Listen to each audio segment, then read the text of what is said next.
actually streaming in just a moment. Just getting everything in order.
we go. Hello, everyone. I'm Sophie Edwards. Oops, and I don't want to show you all this.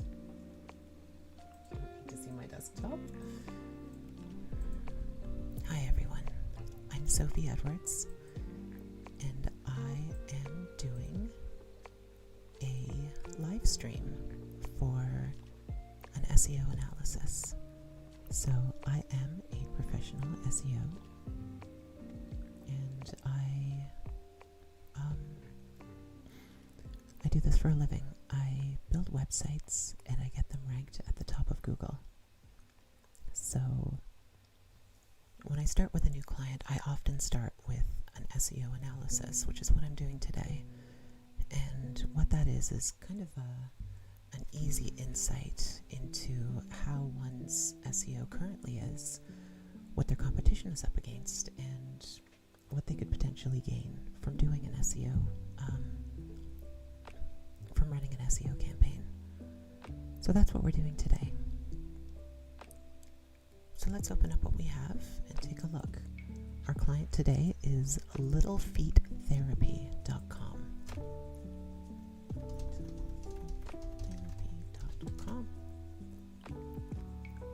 So this is their website. This is what we're going to be doing for them. Now, they are a pediatric occupational and physical therapy clinic. They've got 3 different locations. So usually we focus on one location, but we're going to do things a little differently this time. So let's take a look, shall we? So how does SEO work? What are we going to be doing here? What we want to do is we want to find out how many people are searching for someone who does what they do in the area that they do it in. And then from there we can find out who the competition is and how they match up to the competition. So let's take a look.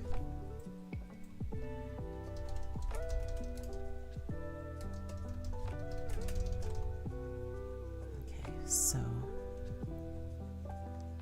to find out what we're looking for, we want to open Google's Keyword Planner. This is a free tool that anyone can use. The URL is a mess. I don't know exactly what it is. Like most Google products, they have bad URLs, so I just go to any old Google search and type in Keyword Planner, and you'll find the link there. There are other tools that we use for keyword research. This is what we're doing right now, by the way, is keyword research. And there are other tools we use for keyword research, but I like to use Keyword Planner in this because it's free. And I want you guys, as much as possible, to be able to duplicate these results yourself. So that way you can do this on your own without having to pay a lot of money. Of course, I can help you with that. I'm going to charge you money, though. But if you'd like to try and figure it out yourself, here it is. So let's get started. So once we log into Keyword Planner, we're going to hit Discover New Keywords. Okay, and now what we want to do is I'm going to grab the keywords that the client expressed they were interested in. Okay, so let me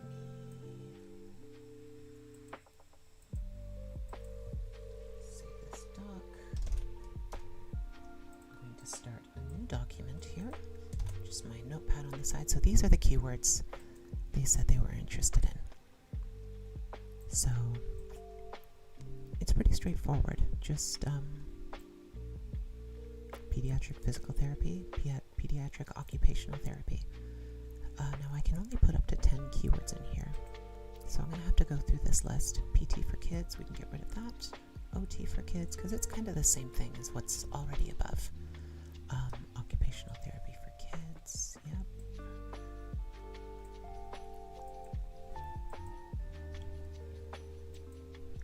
so we'll see how many this is at this point. It's only going to allow me to paste up to 10.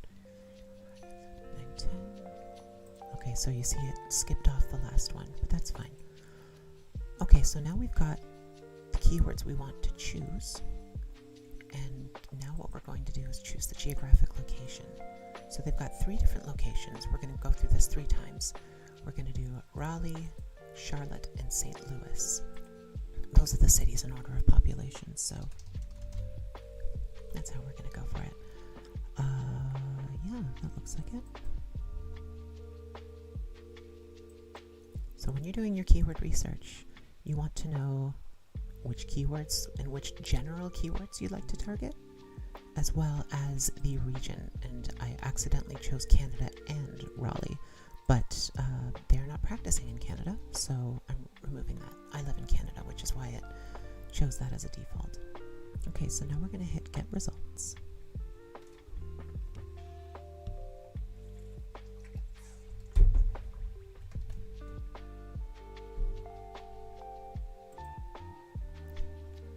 Okay, so it gives us a big long list of keywords. Get out of here. So what we're going to do at this point, so Keyword Planner is designed to be used with Google AdWords, right? And Google AdWords is different from SEO. They're related because they both use search, but they are 2 separate disciplines of marketing. So what we're going to do is we're going to select all of these keywords. We're going to hit Add Keywords to Create Plan. Okay? And it's going to wait for a moment, scan the keywords, adding our keywords.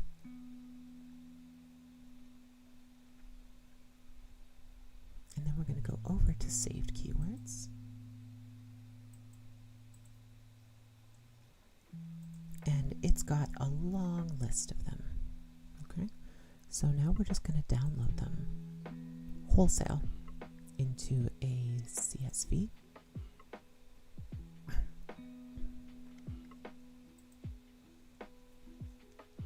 And that gives us a whole lot of information. And most of this we're not going to need. All of this is unnecessary.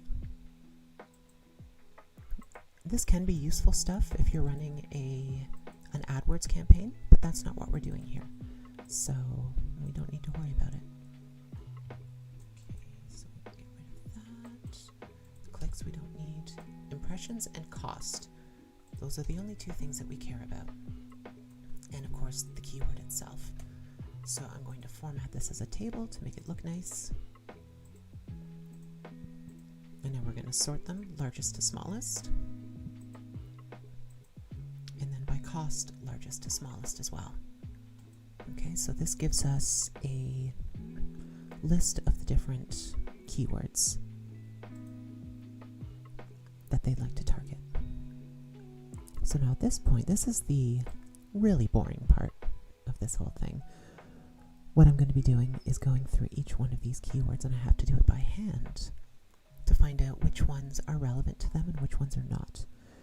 And that's something you just have to know based on understanding what the intent is behind search. A lot of these are looking pretty good so far.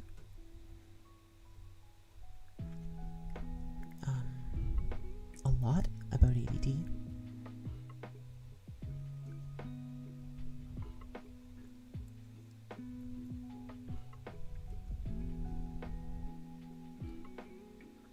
If you have any questions at any point, feel free to ask. Drop it in the chat. I'm listening, I'm watching, and I'm happy to help. I do these streams partially because, well, I want to help you guys out, and partially because it's just kind of boring to do this by myself. So I'd love to help. If you have any questions, feel free to drop them in the chat. Okay, so a lot of these are directly related to what they're looking for. Vyvanse help? I don't know what Vyvanse is. Let's find out.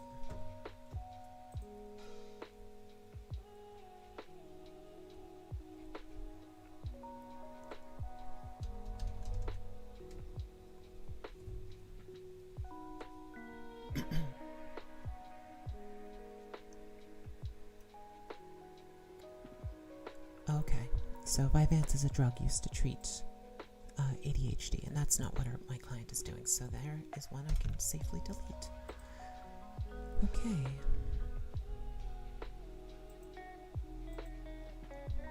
Speech delay. Yeah, these are pretty good.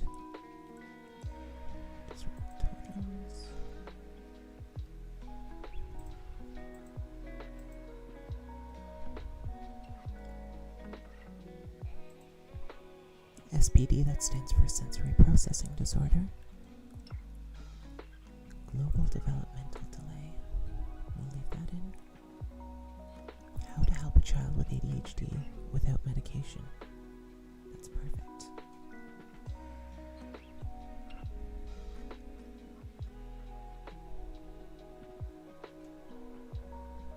Yeah, this looks good. Okay, so I'm going to save this.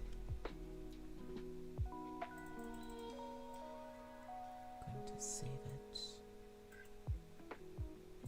in the proper folder, which you can't see.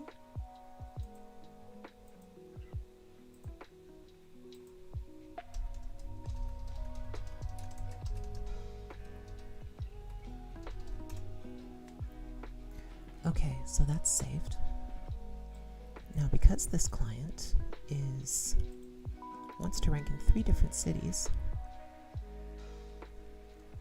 we're going to do this again twice. Okay.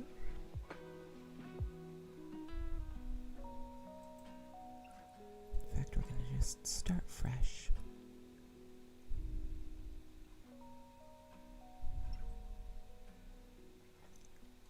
Okay, so we'll grab these again. Reading therapy we can leave off. So we've got that, and then what was the city again? Charlotte, that's right.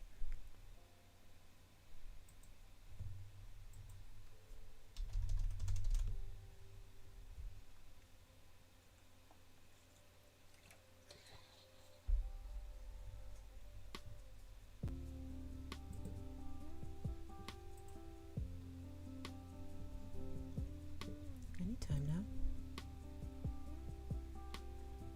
Maybe it's loading slowly because I'm streaming at the same time.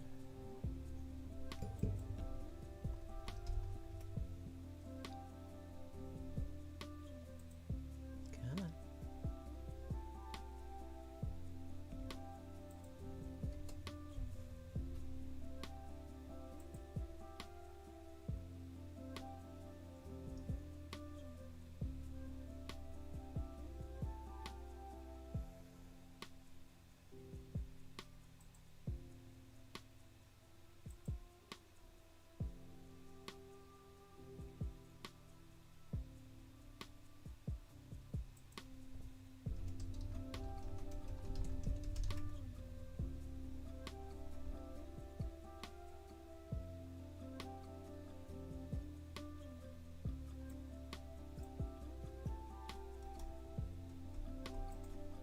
Sure what's happening here, so let's just start it again.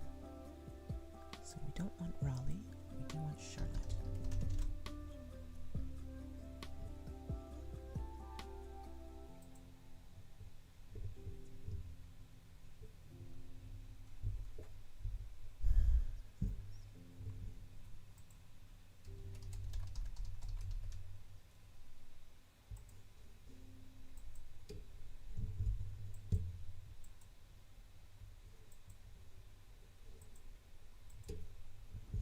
This is frustrating. Let's try it again.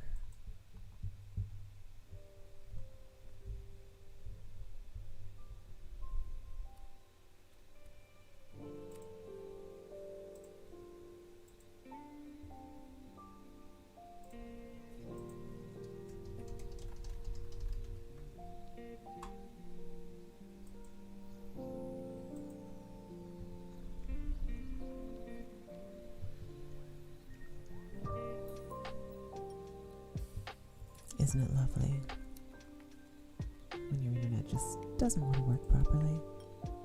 Am I running a bunch of data heavy stuff right now? I don't think so. Alright, let's try it again. Maybe closing down Spotify will help. It's kind of a data hog. Okay.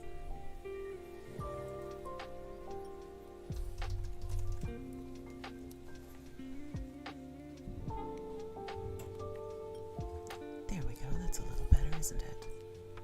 Okay, so we select Charlotte, we deselect Canada. And we're just going to do the exact same thing.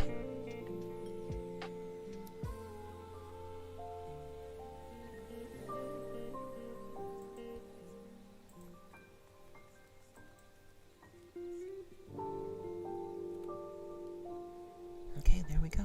So, again, we'll just do the exact same thing. We're going to double check and make sure saved keywords aren't there from before, and they're not, so perfect.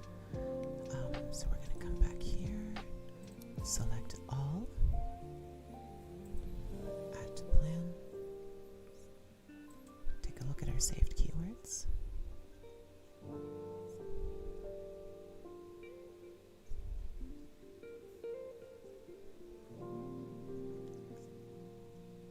And again, we're just going to download them.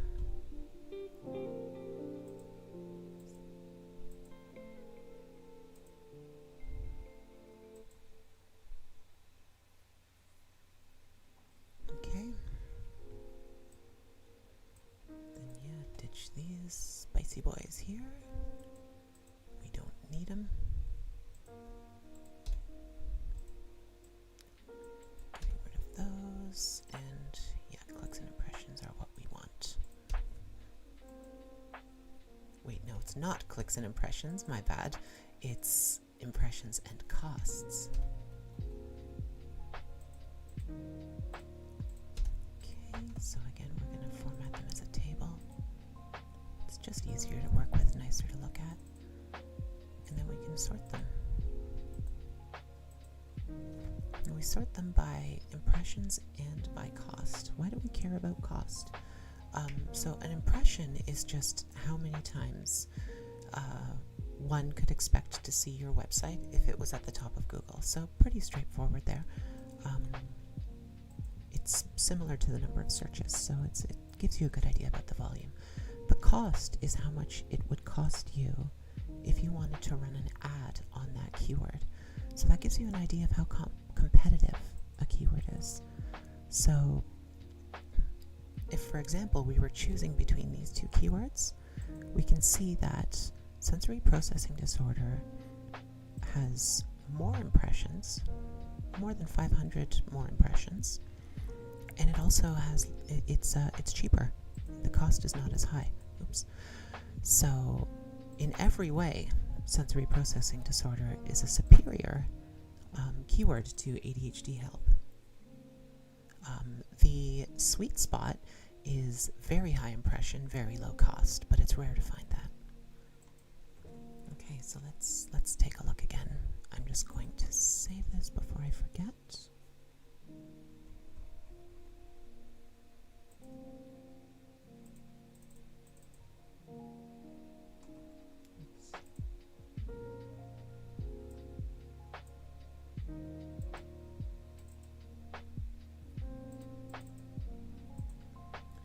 This was Charlotte we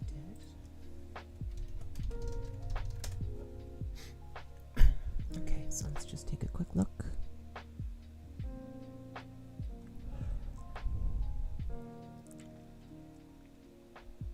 Often the keywords are the same from city to city.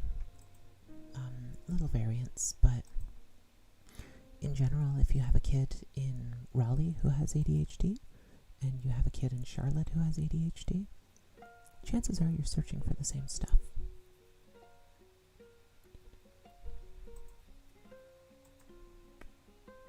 SPD in adults, that's not what they want to do. Autism and sensory issues, yeah.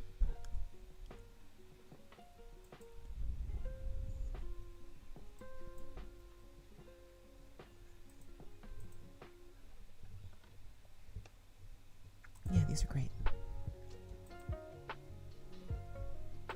Now you see at the bottom of the list, there's a whole bunch of keywords with 0 impressions and 0 cost. I leave those in for a couple different reasons. First of all, you can still, first of all, somebody searched them at some point. Otherwise, Google wouldn't have them in their search data. So it's not a bad idea to target those if you, from the perspective of getting the best bang for your buck. It might only be a couple of hits a year, but hey, that's something. They're usually very specific as well.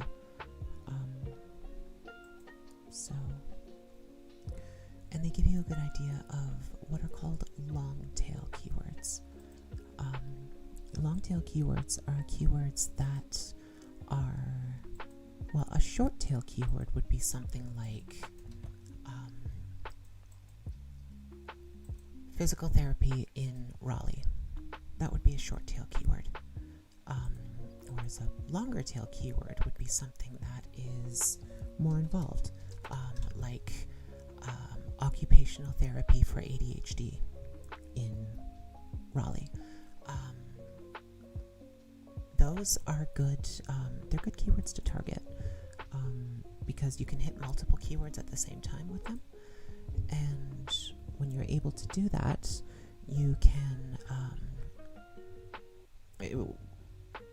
when you target long tail keywords, you can hit like 2 or 3 keywords at a time, and looking at those keywords that have zero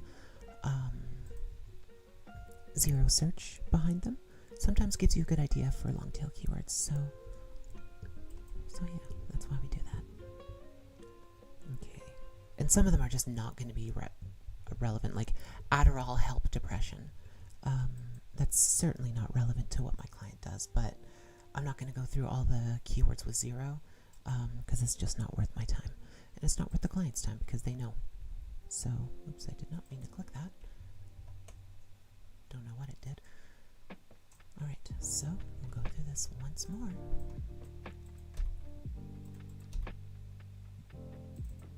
Oops, we don't want.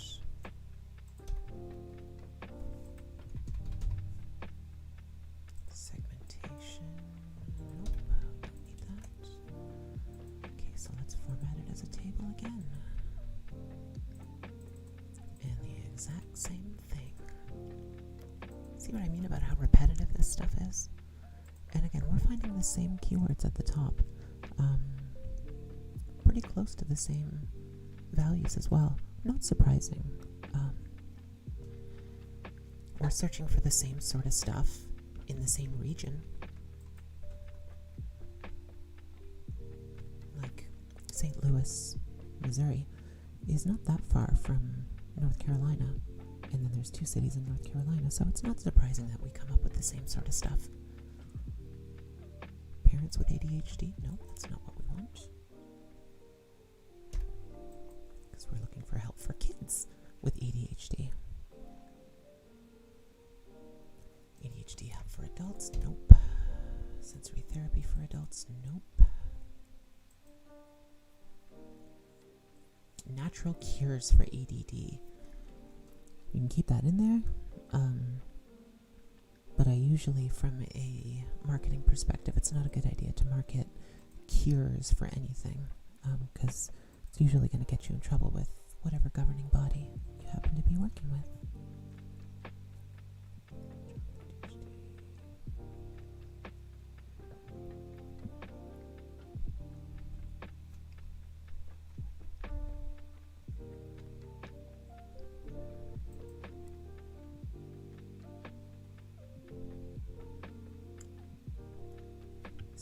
Adults, that's not one.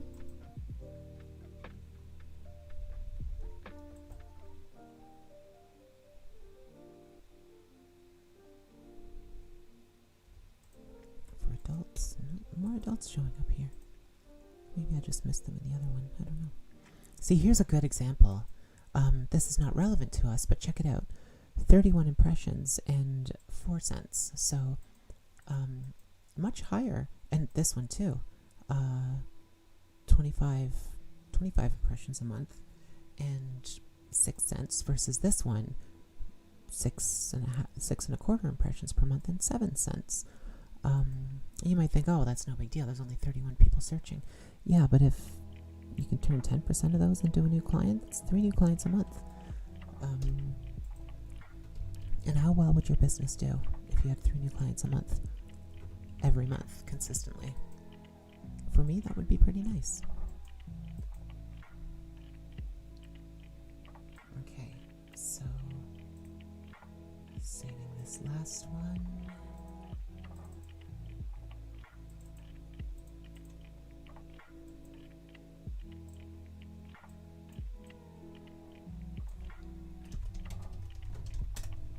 Okay, there we go. So we've got our keywords. She wanted to target Raleigh primarily. She did say she was interested in targeting all three cities, which is why we did that research.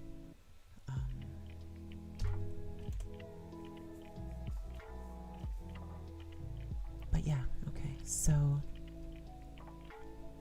just opening my document here that I'm making notes on.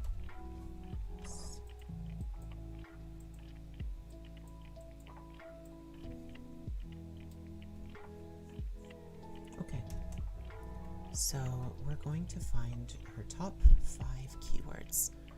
Okay, so what we want to see is a combination of impressions and cost. So sensory processing disorder, and we also want highly specific. So these 2 keywords are definitely going on the list.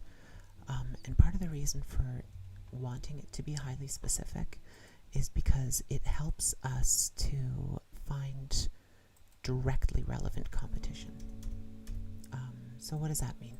If I search for something like ADHD help, that's going to come up with businesses that are relevant to my client, but it's also going to come up with other types of businesses, because I'm sure there's more than just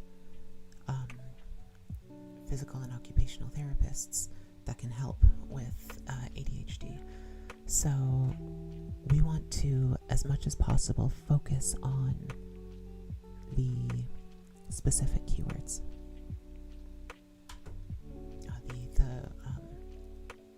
Keywords that are broad and specific at the same time, if that makes sense.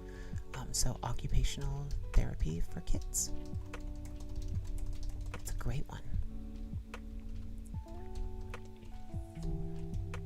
I'm typing on my other screen over here just so you know. Oops, I didn't mean to do that. And at the same time, I'm just checking in on the chat in case there are any questions now. Okay. Pediatric occupational therapy.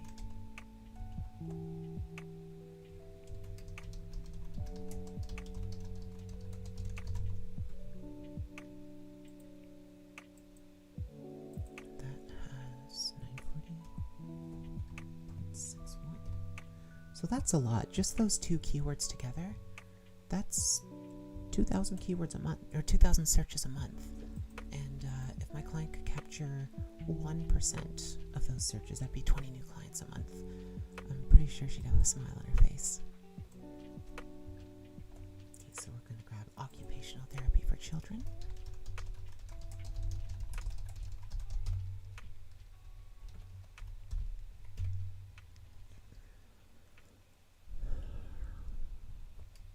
Pediatric occupational therapist.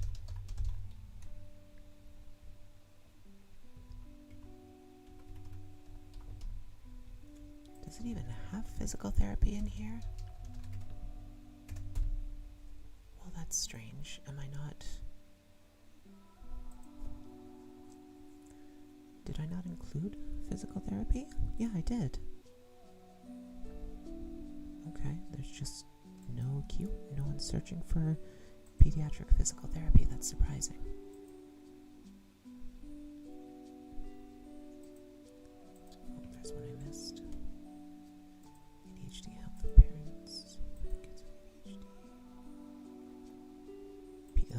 Analysis, Pediatric Physical Therapy.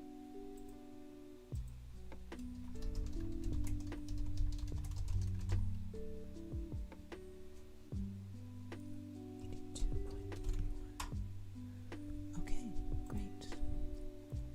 So now we'll find out what the total searches are.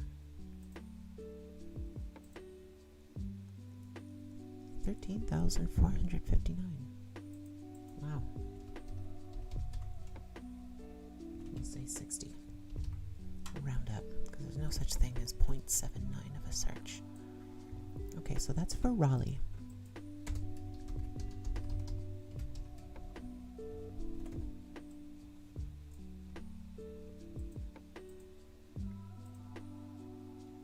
Again, if anyone has any questions, please feel free to ask. I'm happy to help. I'm just going to move a new tab over here.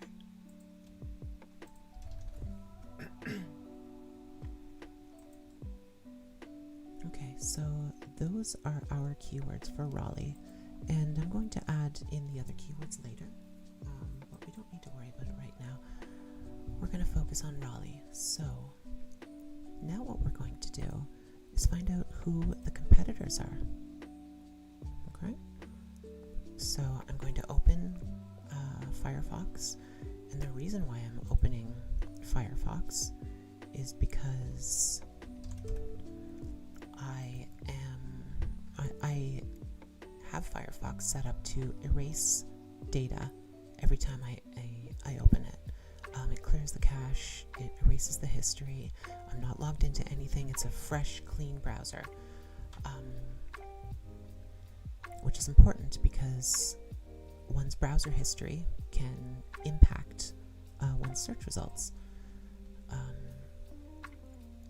Now from here, I'm going to be using NordVPN to spoof my IP address. I want to get as close as I can get to Charlotte, okay? So that's great. Am I back? It just told me my connection was successful, so that's good. Okay, so we're getting rid of this, and what we want is we want to grab our keywords again. Okay, so we're going to just drop them in there, and we're looking for littlefeettherapy.com. That's what we're looking for, okay? So we're going to search occupational therapy for kids, Raleigh. Okay, and we're going to ignore the map pack. We're going to come lower, okay? And what we're trying to do is figure out who is ranking for these keywords. We've determined that these are some of the most important keywords. So now we need to find out who's ranking at the top. Once we find that out, then we find out who our most important competitors are. Why do we care about that? Our most important are... we care about it because when you're doing SEO, it's kind of like running a race. It's not... there's no such thing as perfect SEO. You can't do it. It's a moving target. Google's always changing their algorithms, so aiming for perfect, you're fighting a losing battle. There's no point. So instead, what we want to do is find out how strong the competition is. Are they really doing a great job, or are they not very good, but Google has to rank them because they have to rank somebody, and everyone else happens to be even worse. So we already know there's a lot of search traffic. Who's benefiting from that right now, and how good of a job are they doing? That's what we're doing now. So we can say under occupational therapy for kids, allaboutTherapyforkids.com is first, and second.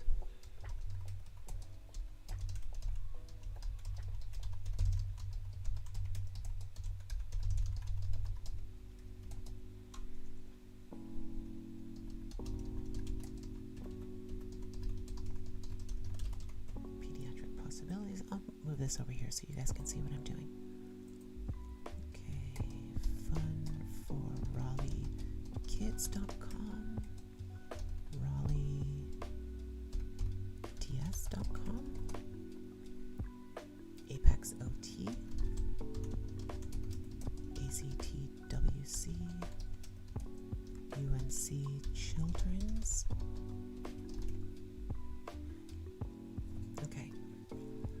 So we know what's on the front page. We need to find out if our client is ranking anywhere.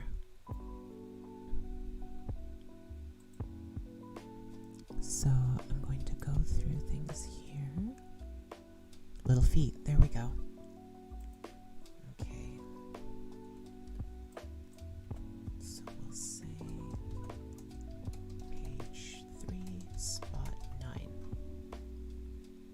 Yeah, that's right. Okay, great. So let's try the next one.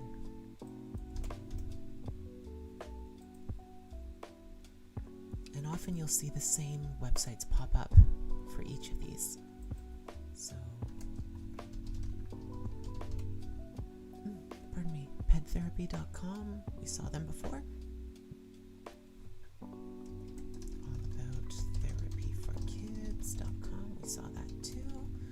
EmergePediatricTherapy.com. Yeah. PediatricPossibilities.com. Did I go too far? No, I didn't. Okay. RaleighTS.com. FunForRaleighKids.com. DevelopmentalTherapy.com. TWC.com. UNCChildren's.org. WakeMD.org. Excuse me.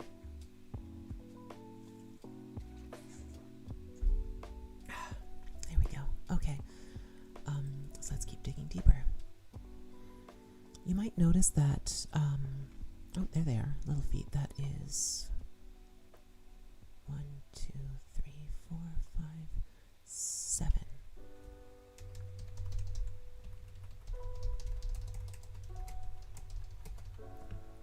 You might notice that some of these don't look like direct competitors for our client, and that's true. One of them looks like UNC Children's. That looks like a hospital, and my client is not competing with hospitals, but they are when it comes to their website, because their website, Google's not necessarily differentiating with different types of websites, other than this is going to work for what someone's searching for. So even though they're not a direct competitor for my client, they're still a competitor from an SEO perspective. Does that make sense? Let me know if that makes sense to you. That's one of the hardest things for my clients often to wrap their heads around. When I show them these results, they'd be like, I'm not competing with them. Well, yes, you are, from a search perspective.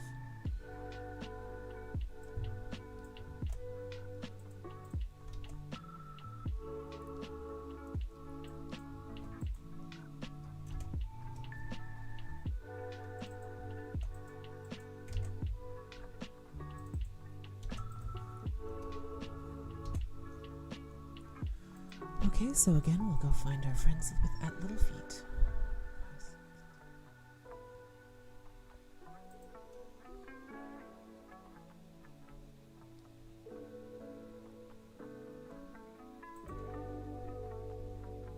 Page 4, spot 1.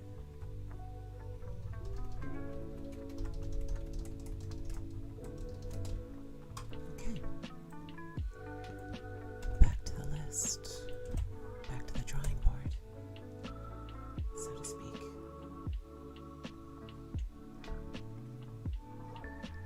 Again, please feel free to ask any questions along the way. I'm happy to help.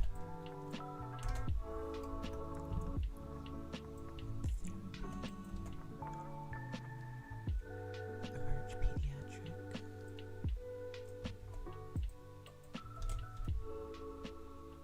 Pediatric Possibilities. Oops. Indeed. Glassdoor. So those are interesting because those are people looking for, those are job search websites, right? So they're not competitors at all. If if someone's looking for a pediatric occupational therapist, they're not going to click on these, because most people know that Glassdoor and Indeed are job search websites. So that's interesting.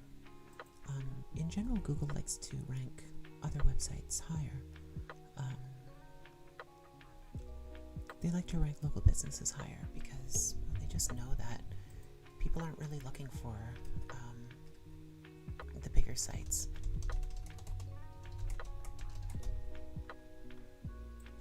Okay, here's the last one.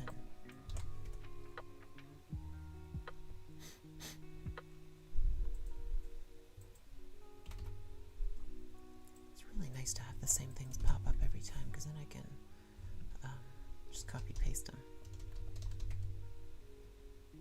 UNC Children's.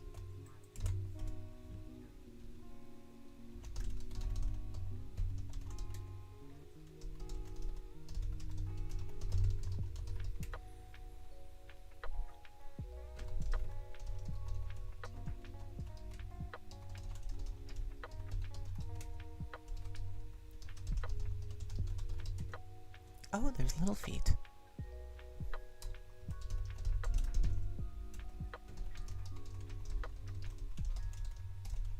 Okay. So there are our top competitors. That's what's going on these for these searches. So now we want to know which ones of them are ranking most consistently at the top.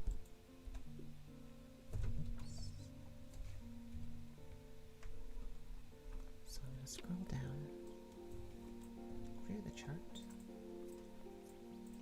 So you can see this is the site this is what we're working on. I'm using another client's analysis as a template. So we're gonna go make these all blue. Nope, not that shade of blue. This shade of blue, there we go. Okay, so we know Little Feet Therapy.com is going to be one of the websites that we analyze. That's the client side, of course. It'd be silly for me to analyze the competition and not the client. Okay, so obviously that's not what they're after. Their top keywords are occupational therapy for kids, pediatric occupational therapy. Did I spell that wrong? Oh no. No one in Canada spells pediatric with an A. That's silly. Then again, I'm using Office from 2007, so that could have something to do with it.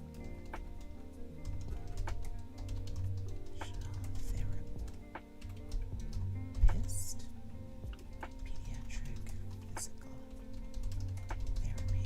Okay, great. So from here, let's see who ranks at the top consistently. Okay.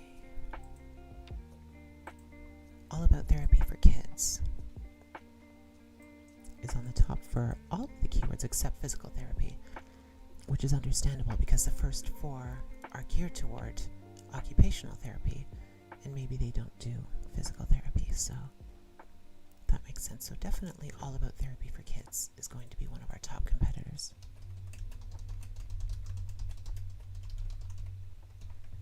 And in the meantime, we can put in the page 30, spot 9, page 2, spot 7, and then we've got page 1, spot 1, page 1, spot 2,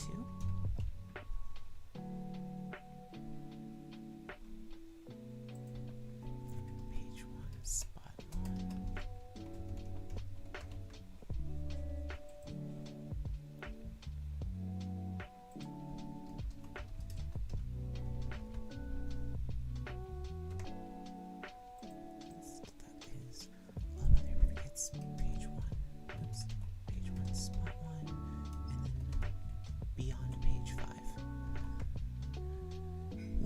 I didn't bother searching past page 5 because, well, why would I? No one else is going to.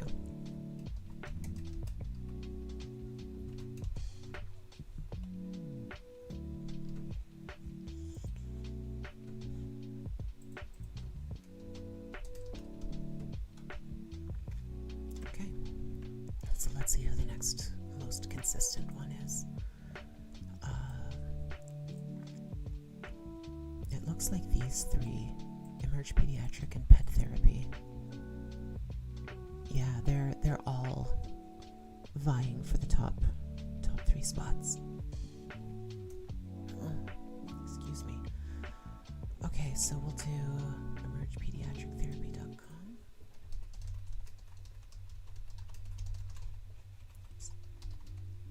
And pettherapy.com. Okay. So the 3, page 1, spot 3, page 1, spot 4, pediatric occupational therapy. Okay, so that's pet therapy is page 1, spot 1.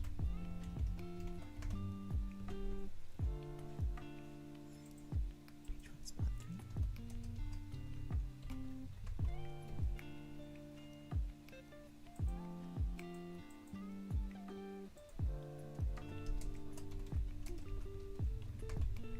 And pet therapy is page 1, spot 3. So these 3 are pretty consistently vying for that top spot. Pet therapy is... So it's pretty clear that they are the top competitors in the occupational therapy market in Raleigh.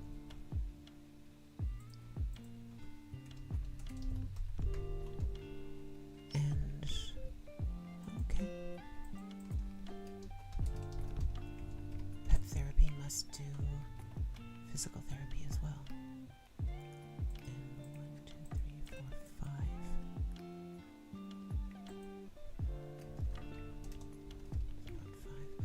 I'm going to take a quick look again for All About Therapy for Kids. See if I can find them any lower. There it is. Okay, so page 2, spot 2.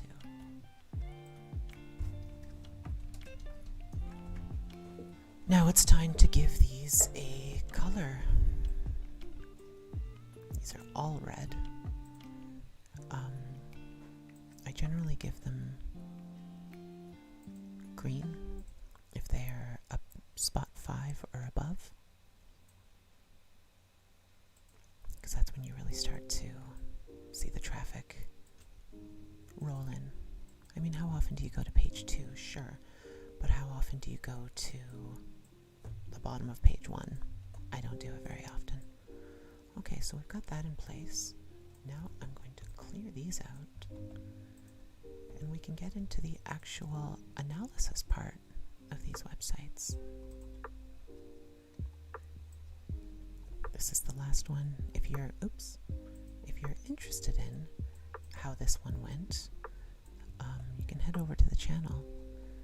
We did an analysis for this one as well.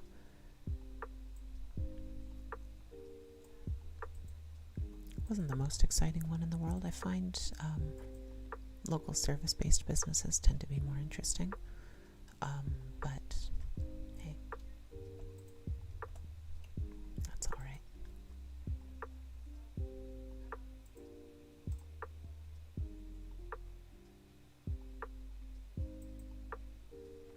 Okay,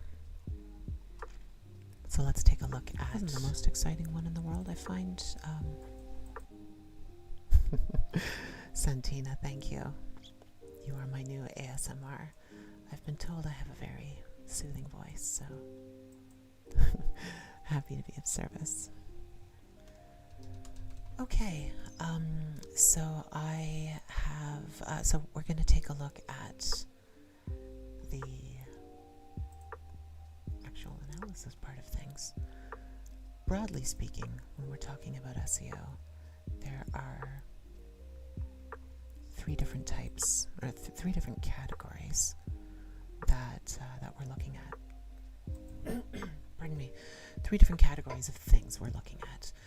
There's hundreds of different factors. Google's got a long list of things they consider, and I'm not I'm not going to go through all of them because we just don't have time for that. But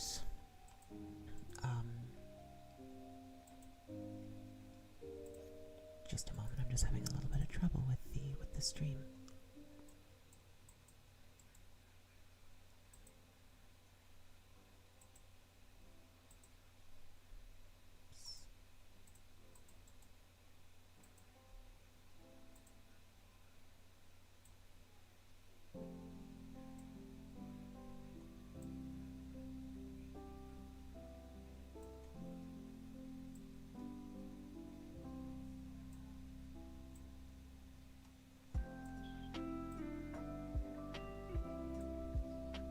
There we go. It's a little bit better. You see all this green stuff shining around me, but at least it's not...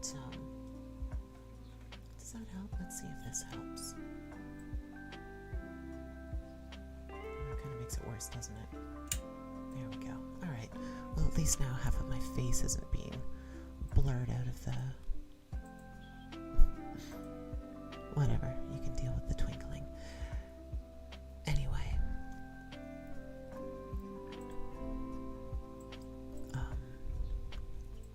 Where was I? Right. When it comes to SEO, there's 3 different categories: on-site, off-site, and technical SEO. We're going to be taking a look at technical SEO first. Okay? So I'm going to go through each one of these. I'm going to analyze each site according to these important SEO metrics. And I'm probably going to bounce around a little bit because, sometimes these things take a little while to do. So I have to sit there and let it chug away until it's ready. We're going to start with a tool called Screaming Frog. For the most part, these are free tools. I try to use as much as possible free tools.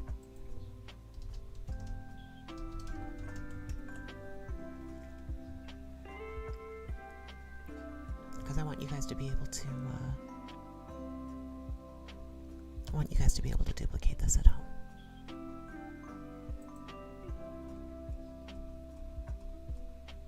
So I'll just wait for it to load for a moment.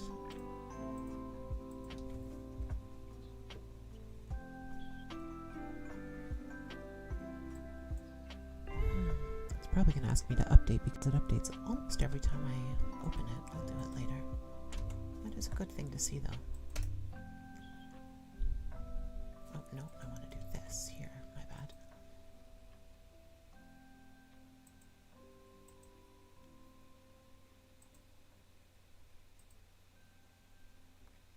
Okay, so now we're just waiting for it to load. It's going to find a whole bunch of data. At least that's the idea.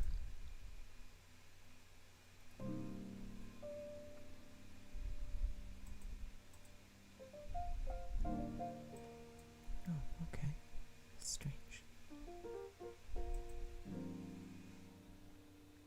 Having some issues loading it for some reason. Going to is that the problem? There we go. It's going to find a whole bunch of data. Okay, so this shows us how many pages they have on their site. It's quite a small site.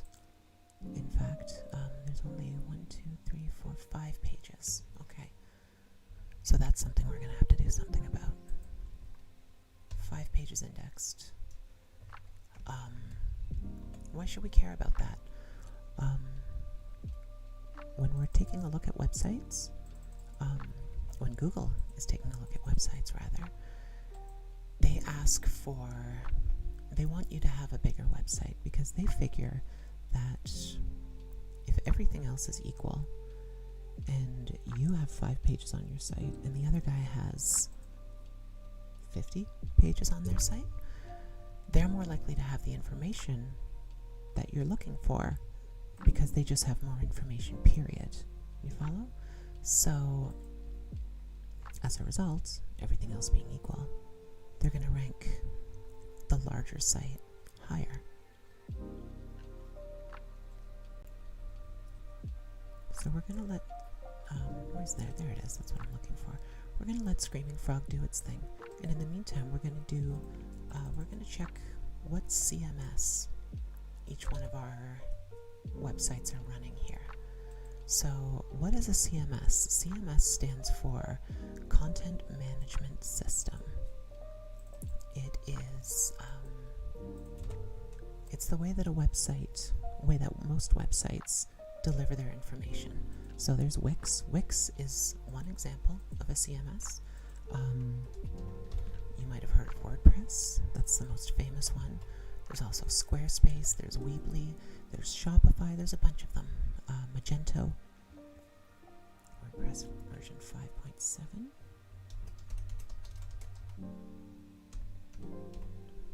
Okay, so we'll check these guys. Why do we care about the CMS? Some CMSs are better for, they're better for SEO than others. So was that?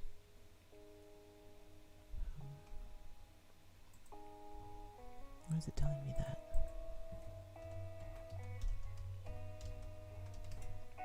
That's strange. Pardon me.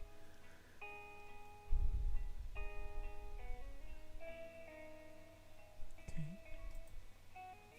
So it's not giving me the version, so I guess suppose the primary is WooCommerce. Okay. And then pettherapy.com. Take a look at that. And in the meantime, we'll just Google latest version of WordPress to see how up to date they are. 5.7.1. Where are we? No, it was here that I wanted to look. Expression Engine, I've never even heard of that. Okay. Okay, so obviously it's important to have an up-to-date version of WordPress.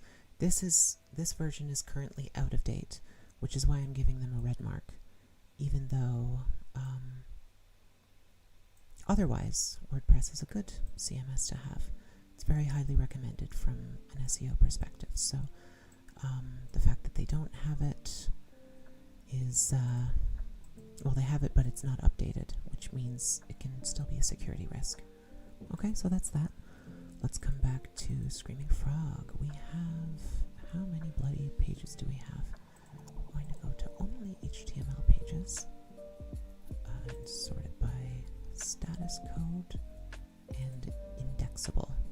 Okay, so we come down to 135 pages.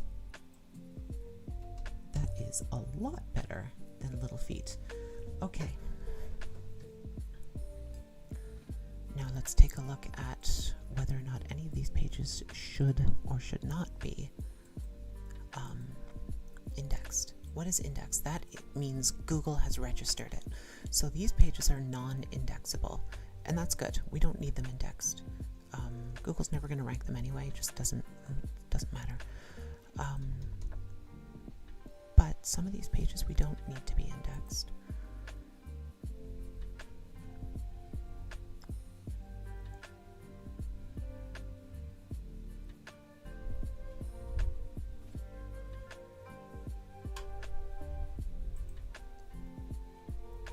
Sort them by name. That'll be easier.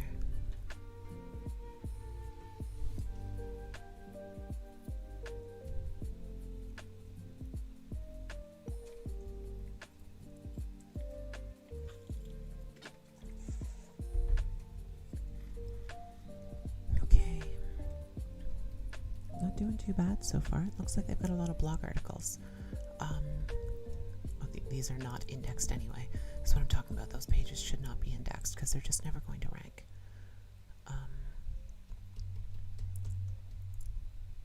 These don't really need to be indexed either. Let's see what this even is.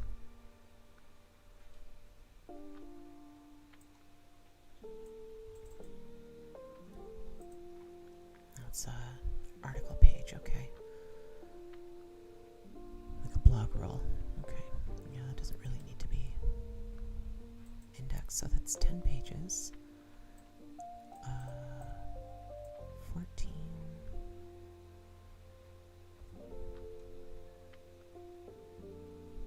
That's a lot of team members.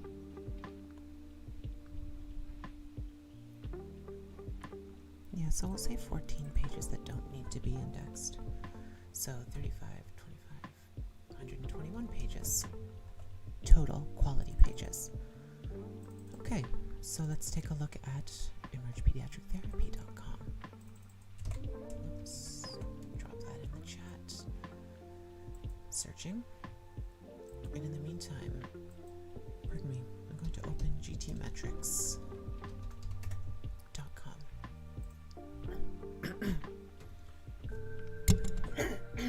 Pardon me.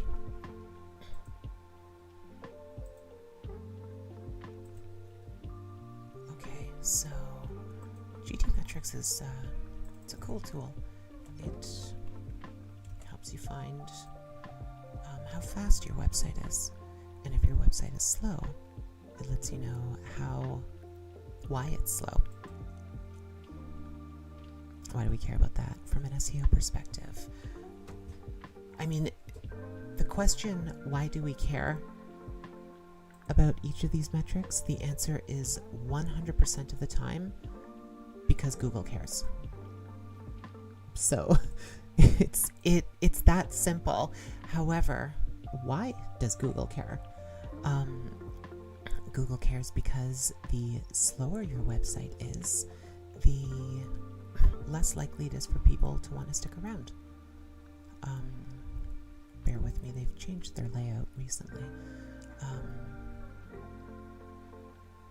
Time to interactive, 1.4 seconds. Okay, so that means it's 1.4 seconds before somebody can interact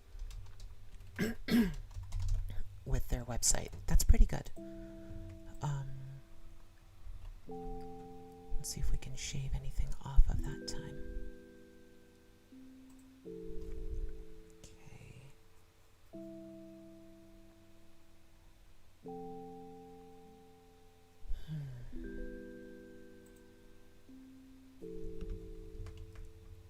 So image is properly scaled.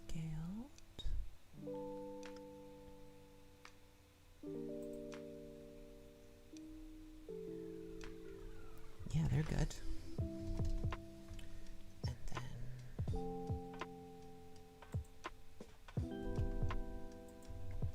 code minified. Yep, we're good there. Okay, so they're in pretty good shape there. And then external requests, I have a new tool that I use for that actually, because GTmetrix has made it difficult to find. What is the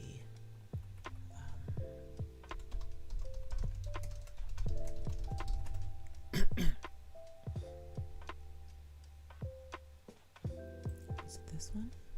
Yeah, this is the one. Okay, fine, no problem. So we're going to check the number of external requests. No, not on that one.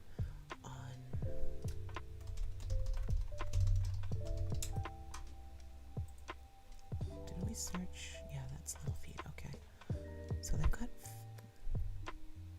75. That's a lot.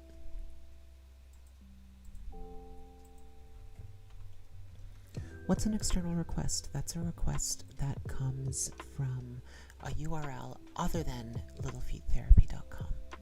So one example of that would be if you had a Facebook feed on your site or a Twitter feed or something like that.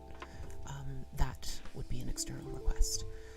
and it's not always a bad thing. Another example is Google Analytics, which is highly recommended to have on your site from an SEO perspective. But the more external requests you have, the more it tends to slow down your site. So it's a good idea to get rid of them whenever you can. Okay, so Emerge Pediatric has 159. Now let's take a look at what should and should not be indexed. I know I'm jumping around here, but these things would take like twice as long if I sat here and waited for every single thing to load. I don't have time for that. You don't have time for that. My client doesn't have time for that. See, category pages are good ones to de-index, and they have done that, so that's good. That also should not be indexed, which they've not indexed, so that's great. I guess they serve the Spanish folks as well. I don't know if there's a decent-sized Spanish population in Raleigh. I don't know. I've never been there.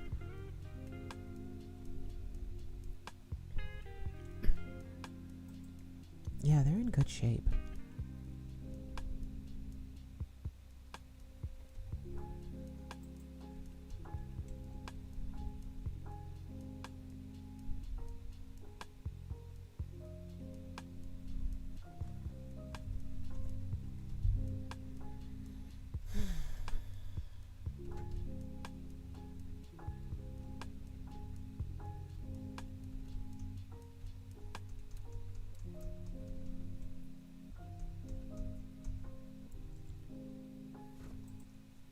What are these? Let's take a look.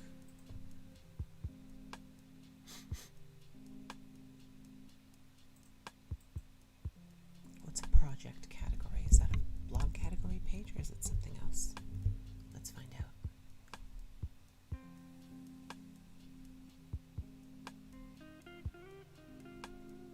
Yeah, it's blog category pages. Okay, so we don't need those. So there were 14 of them.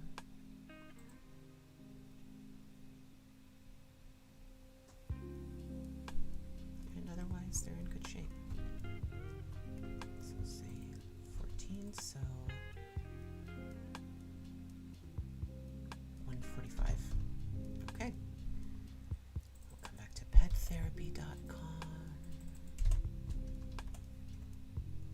Okay, and in the meantime, we're just going to go to each of these sites.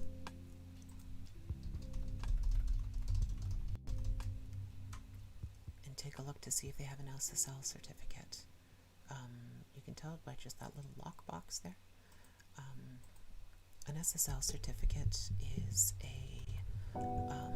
it's an added layer of security. If you process credit card transactions on your website, it is absolutely necessary, to the point where you can be fined a lot of money for not having one and accepting credit cards, and you're also like banned from accepting credit cards after that. So it's real bad news. If you are accepting credit cards and you don't have an SSL certificate, get on that.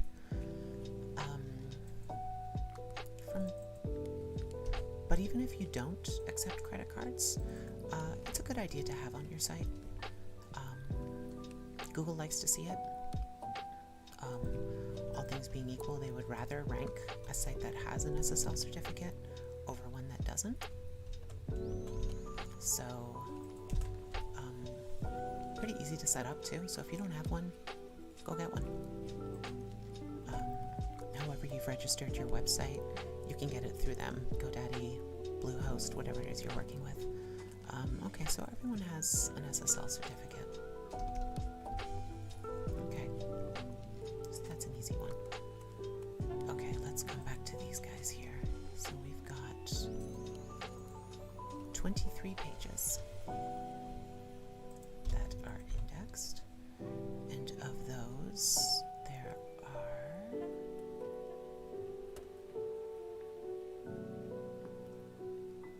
privacy policy. You don't really need to be indexed, assuming that is a privacy policy. You're never going to rank for a privacy policy, and you don't need to. No one's Googling pediatric occupational therapy privacy policy. And if they are, they're probably a clinic owner.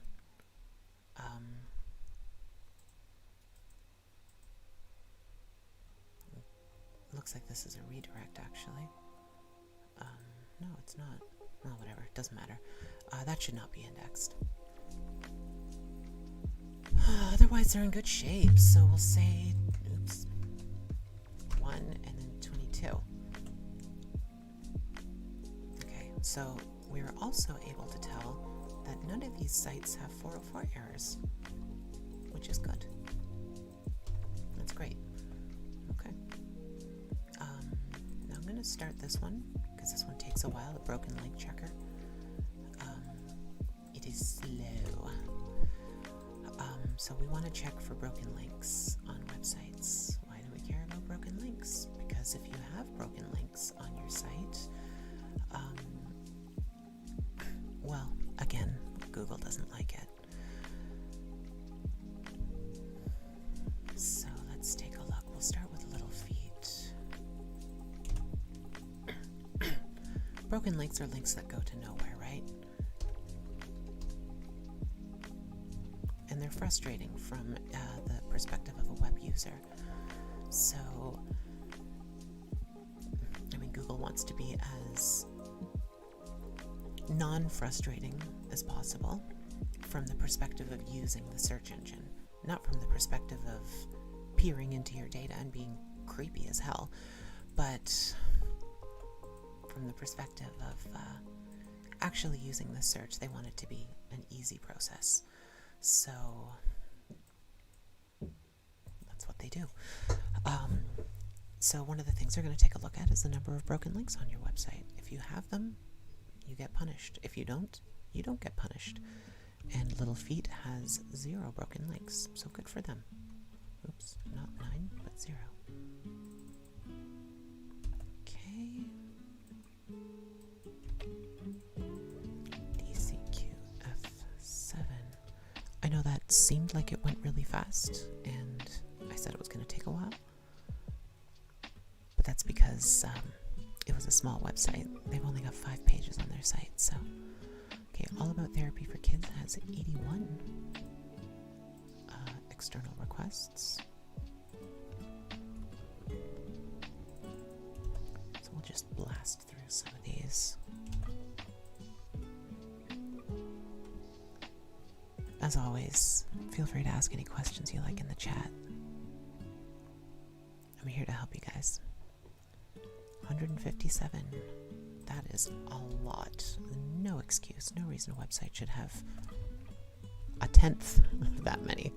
Maybe not a tenth, that's 15. But 157 is definitely unnecessary. A general trend that I find, not always, but a general trend is that the more external requests a website has, the slower it happens to be. Let's see if that's the case here.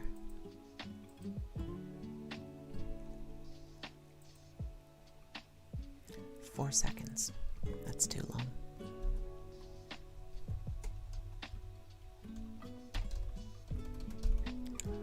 Okay, now why is it taking so long? That's part of what we're doing here. I'm trying to see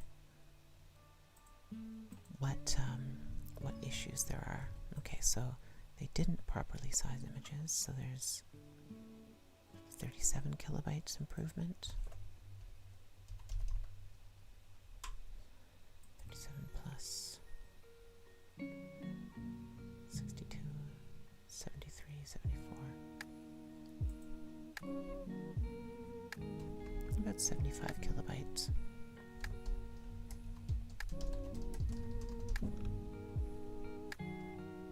Okay.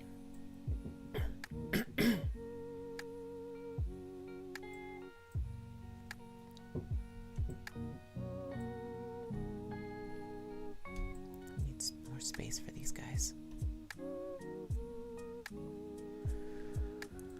Okay, so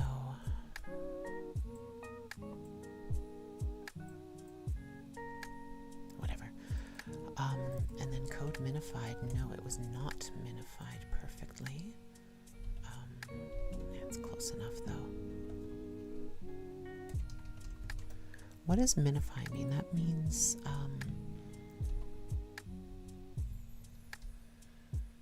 24 kilobytes improvement. Minifying your code is basically a fancy way of saying, does it load in order?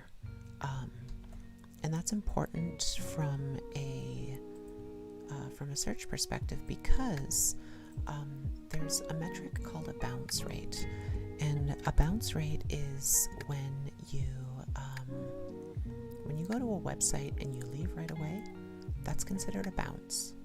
And there's a whole bunch of different reasons why you might bounce from a website. Maybe you typed the URL in wrong. Maybe you hit enter too quickly and you just went to what was cached in your in the autocomplete thing. Maybe you clicked on the wrong link. Those are all things that I can't control as an SEO or as a website owner. But there are things that you can control, like how fast your website loads. If your website takes, I once had a website take 25 seconds to load. One of my clients. It was brutal. And not only that, but her site loaded from the bottom up. So if your website takes 4 seconds to load, but everything that's on top of the screen is loading in 1.5 seconds, you're still gonna have an issue with your load speed, but at least it's not going to contribute as much to a bounce rate. Does that make sense? Whereas if your code is not minified, then someone's just sitting there, like with my client's example, they were just sitting there staring at the website at a blank screen while it was loading from the bottom up, like we're all the way down here. I'm looking here and it's starting to load here. It takes 25 seconds before it gets to the top. Meanwhile, I'm not going to sit there for 25 seconds and wait for a website to load. Well, I am, because I'm an SEO and it's my job to, but most people aren't going to. Okay. Oh, so why are these guys so slow? Images. 41, 60,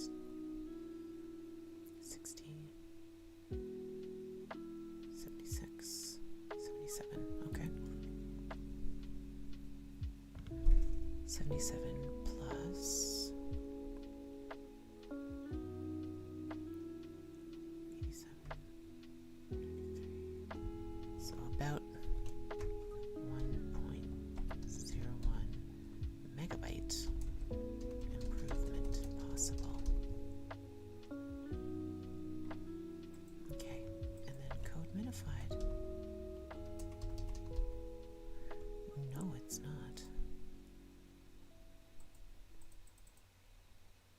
So 26 plus 41, 44. Okay.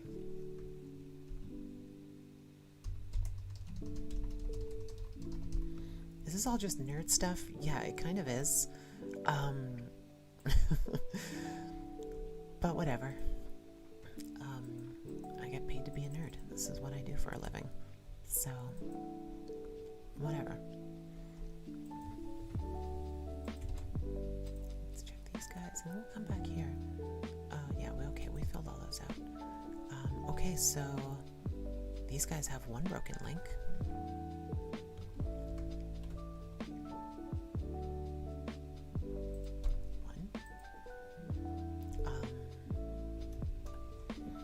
If we had a broken link on the client site, I might bother pointing out what it is, but for competition sites, it's just enough to know that they have broken links.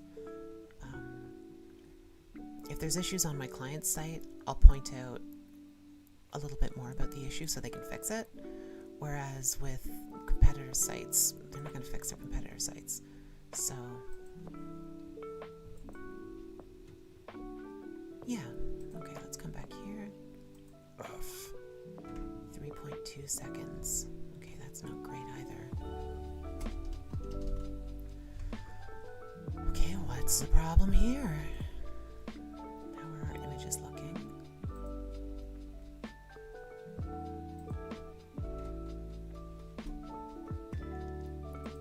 Not minified, so that's 1.4 megabytes.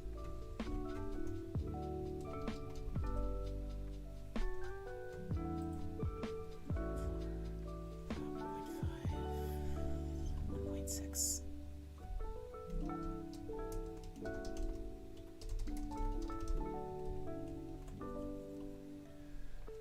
Okay, okay, there's an image. Oh boy.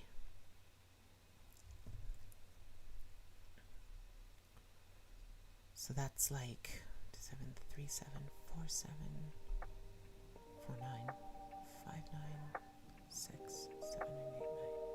So that's more than 2 megabytes.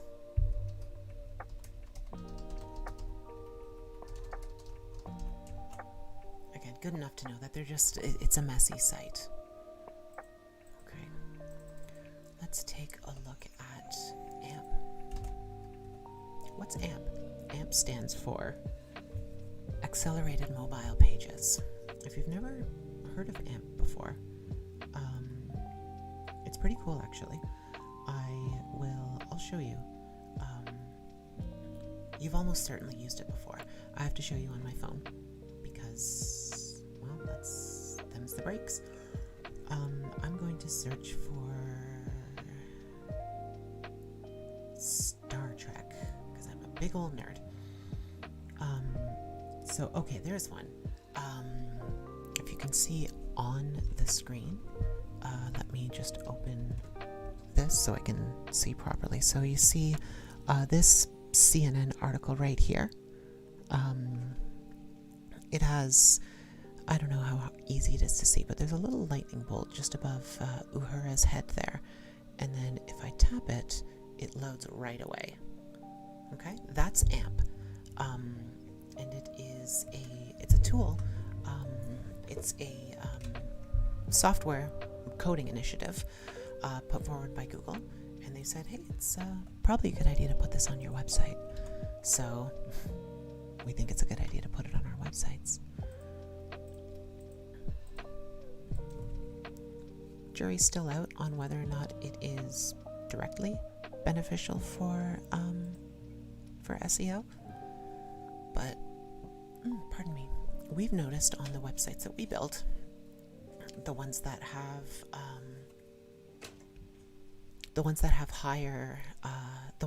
AMP tend to have an increase in mobile traffic. Not an AMP page, not surprising. Most sites don't have AMP. It's quite finicky, kind of a pain in the butt to set up, so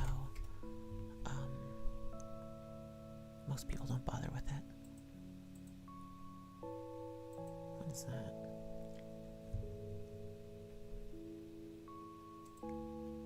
Okay, I'm going to open this.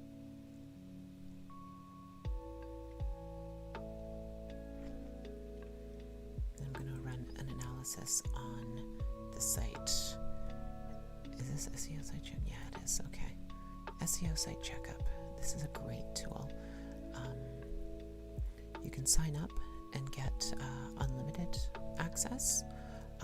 The free version allows you to search one website per day.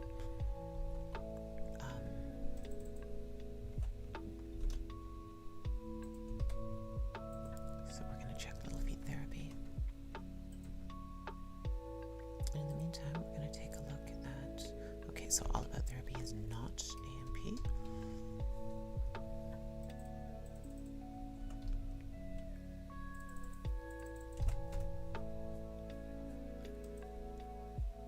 How's everyone doing today?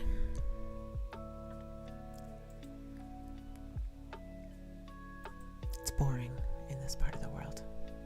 It's boring for you too.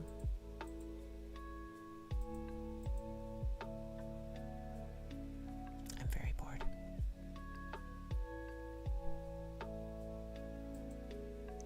Okay, let's go back to this here. Okay. Ooh, what website is not using a custom 404 error page. That's a big one. I'll show you why in just a moment. Let me show you why. Okay, so we want to go to littlefeettherapy.com/service. Oops, I made a mistake. This happens sometimes, right? If it does happen, what do I do? Where do I click? Well, there's no options. I can scroll down and find this go back home button, but I might not notice that. I might just think, oh well, this website must be broken, and then I leave. That's a problem, because 404 errors are sometimes your fault as the website owner, but sometimes they're not. Sometimes people just make a mistake when they type something in. So let's see if these guys did a better job. The odds of that being a page are very low. So here we go. It's telling me this page doesn't exist, but there's all these different options I can click on. So I can think, oh, well, I was trying to type in trying to type in their, I don't know, their testimonials page, whatever. Then I can still click on that, and I can still go around and see different parts of the website. Whereas with the other one, it gives me no options at all. So that's a problem. These guys do have a custom 404 error page. Okay, let's go back to this. We're going to search for microdata. It does not. Okay. So schema markup, you might hear it referred to as microdata as well. Similar to AMP, it's a coding initiative put forward by Google. But rather than with AMP, where they're like, it's not a bad idea to put this on your website, with schema, they've all but said, put this on your website and we will rank you higher. But some people don't put it on their website. Why? Again, it's kind of a pain in the butt to do. But it is very helpful from a search perspective. So what does schema do? So it wraps your whole site, as well as individual pages, as well as individual elements on each page, in schema code, which is code that Google finds quite easy to read, so they can better understand what's going on with your site, what your site is about, and they can better understand where to rank it. So it's a good idea to have schema markup on your site. These guys do, but it's usually the case that it's... Oh wait, no, my mistake. They do not have it. They do have robots.txt and a sitemap. These are documents that search engines use. They've been around since the 90s, so it's rare to find a site that doesn't have them. It's not unheard of, but I do occasionally find one that doesn't have it, but it's rare. Okay, so disallowed directive test. Yeah, we've got an issue there. So remember before when I was talking about number of pages, and that there are some pages that should not be indexed? There are a couple different ways to do it, and one way is to use your robots.txt file to no index certain pages, but that can create some errors, and it's not recommended from an SEO perspective. So they failed that test. Favicon, do they have a favicon? Yes, they do. Most sites do. A favicon is just, can you see my mouse on my screen? I don't think you can. Let's see. Can you see me moving my mouse around? Oh yeah, you can. Okay, cool. So this little guy right here, and this little guy right here, and this little guy right here, those are all favicons. And they're, it's a minor thing from an SEO perspective, certainly. But it also is kind of it's almost like a canary in the coal mine thing. If someone didn't bother setting up a favicon, what else did they not bother doing? And what other areas are they weak in? So yeah, pretty minor from an SEO perspective. It's also very easy for me to check, so it's easy to toss it in there. Okay, so let's come back to our broken link checker. Oh wow, they've got a lot of broken links. Okay, they also have a lot more pages. And then pet therapy is also not AMP. Nobody is AMP. That's okay.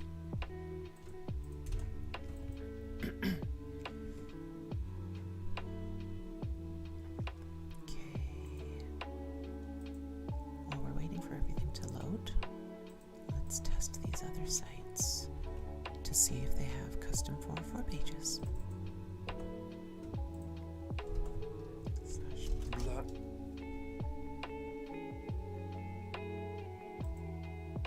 Is the stream looking okay? Is it running all right? Seems like it is. Okay. Did we not check this one already? Maybe we did. No, it doesn't look like it.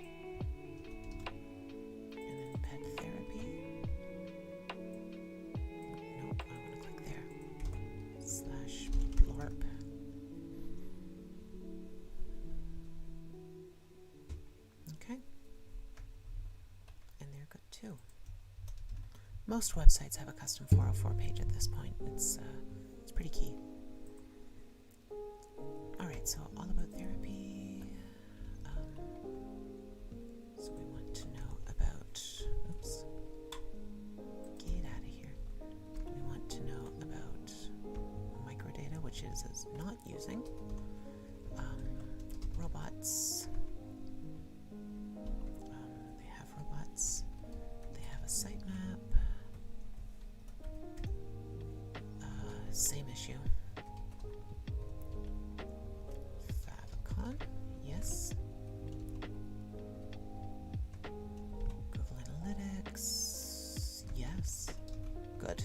Google Analytics is a free tool that Google, well, obviously says so right in the name, that Google offers, and it helps them understand your search traffic, and it also helps you understand your search traffic. It's a free tool, and if you run a website, it's a good idea to include it on there. What am I doing? I don't want to do that. I want to do this. You shoo. How are we doing with this? Taking a while. We're done with this? Okay, great.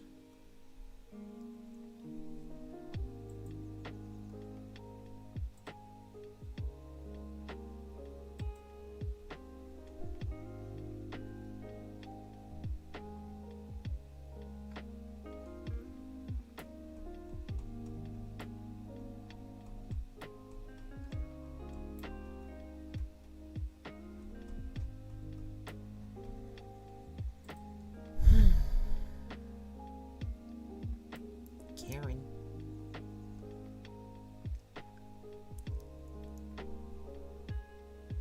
Anytime now, guys. Oof. Oh no, it's not finished yet. That's why it looks so bad.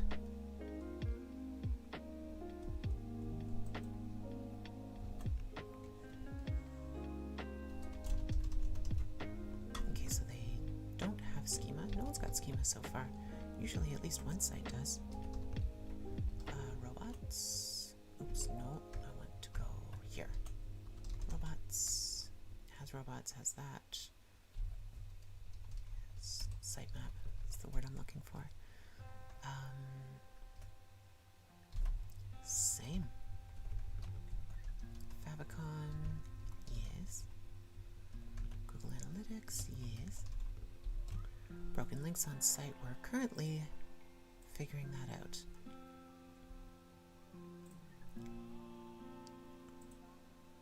All right. Pet therapy is the last one. So open this spicy boy back up.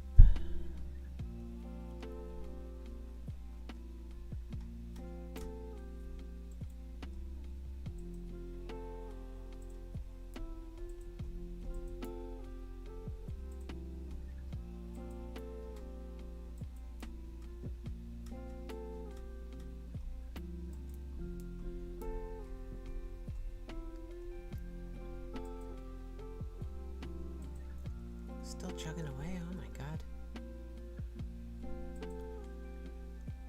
See, this is why I bounce around so much, because could you imagine, first of all, my day, but also this stream, if I was just sitting here waiting for this to load,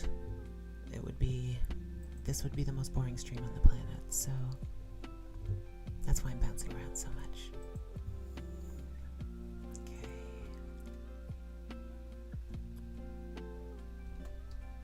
Microdata, no. Okay.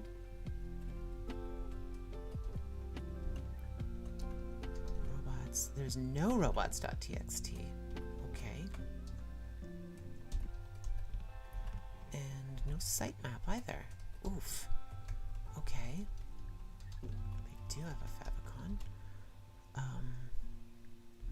They do have Google Analytics. Okay, and okay, so 18 broken links on this site. That's bad. Pet therapy should be pretty quick to search.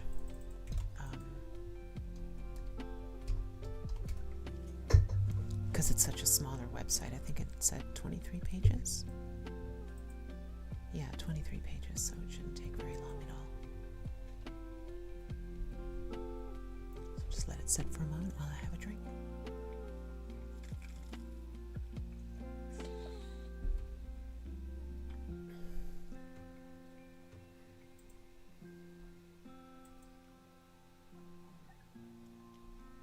One broken link. Okay, there we go. So even one broken link is bad, right? You should just not have broken links at all. Okay, so far, so when I rank these sites, there's red and green, and those are pretty self-explanatory, but there's also blue, and blue means you did better than everybody else. You didn't do perfect, because there's no such thing as perfect in that regard, but you did do better than the other guys. I can't tell you how many pages to have on your site. There's just no... I can tell you to have more than the competition. That's it. On the other hand, I can tell you to speed up your website. You could always do with a faster website. I can't necessarily tell you how many external requests you should or shouldn't have, because some external requests are necessary. I can't tell what these external requests are, so I can't say that's good, that's bad. What I can say is you should take a look at what your external requests are, so you can get a better idea of what's going on with your site, what you can shave off, what you don't need to have on there.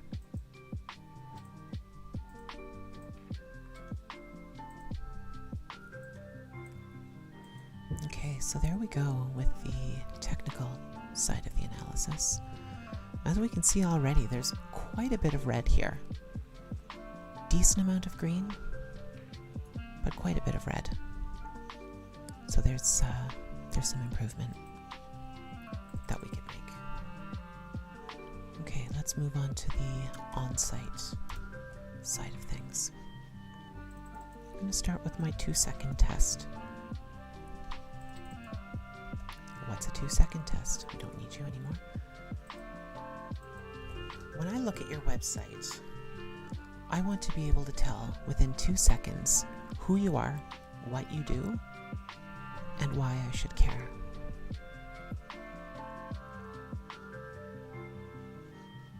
Because if I don't know that, I'm not going to stick around. Okay, so let's take a quick look.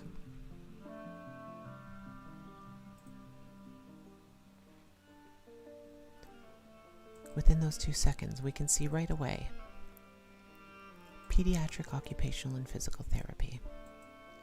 This is not a great website. I'll make it clear from the get-go. I don't think this is a great website. However, I do think it passes the 2-second test because of this right here. This is a pediatric occupational and physical therapy clinic. So if that's what you're looking for, stick around. If that's not what you're looking for, no problem. Go do whatever it is you wanted to do with your day. So I'm going to say yes to that one. Let's try this one. We're going to minimize it. We're going to open it once it's fully loaded.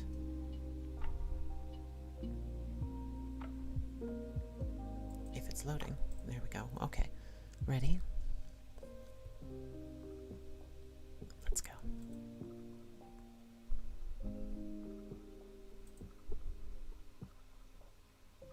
Okay. That's not bad.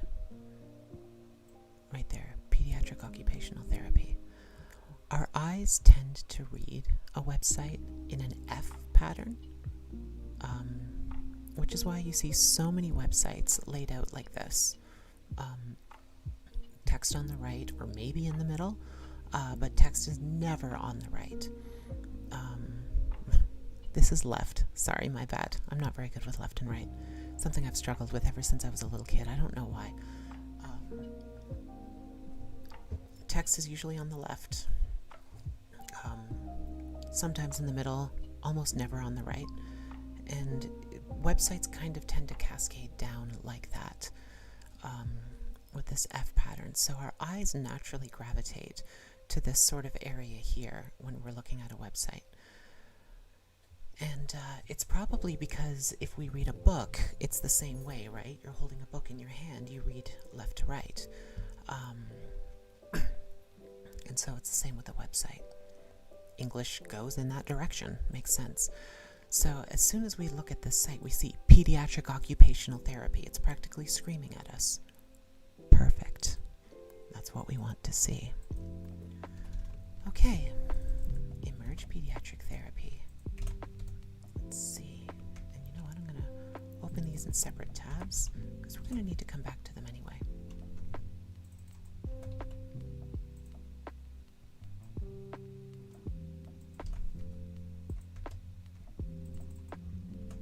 It's not the only thing we're going to have to look at when we look at these websites. Okay. No, that's not quite loaded yet. Pediatric Therapy Associates in Sports Medicine. See, this one's not great. Problem is it's not specific enough. There's no hook. Pediatric Therapy Associates doesn't tell me really what they're about.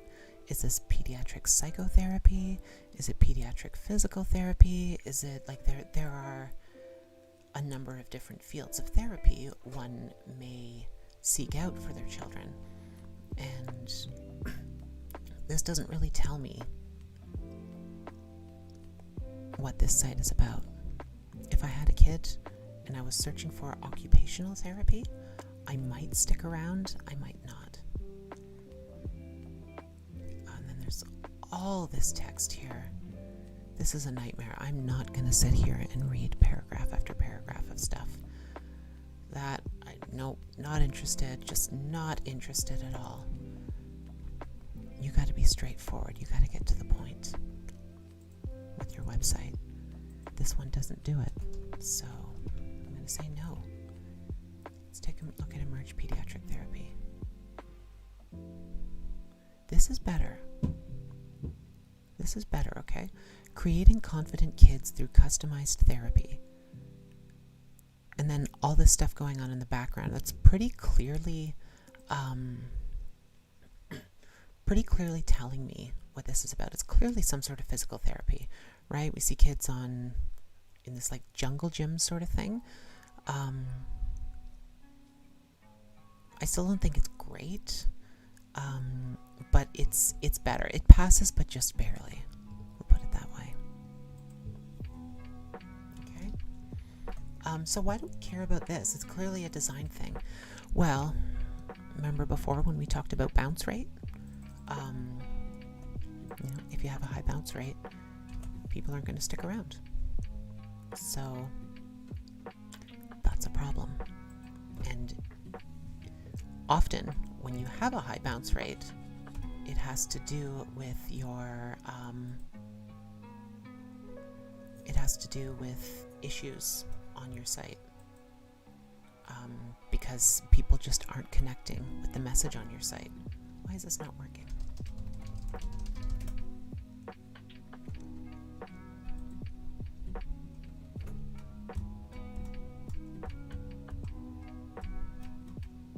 Oh, okay, my usual tool doesn't work. Well, there's plenty of these things.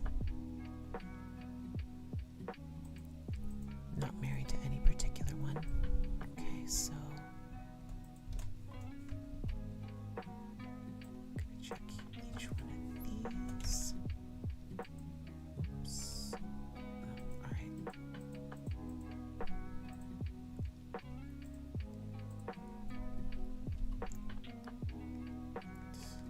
Therapy.com. That's the last one. Do I have to put the HTTP in? Sometimes I do. Oh no, I don't. Okay, cool. How come it's missing the last one? Alright, well, I'll have to do that over again. Okay, so this is 11 years and 5 days old. Oops, come on. There we go. That's all about therapy. It's 11 years old. Why do we care about domain age? From Google's perspective, sorry, I just have to do a little bit of math in my head. So 17 years, 3 months. Okay. And this one is 2 years, 2 months. Oh wait, my bad. All about ped emerge. Swap these two.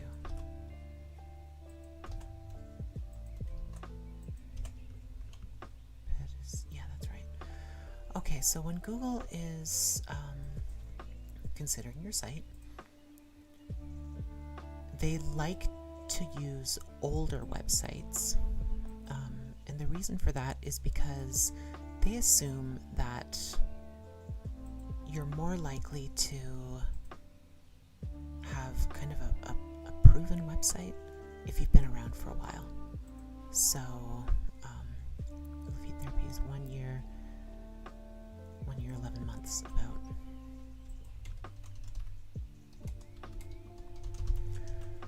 And there's nothing you can do about your domain age. It's either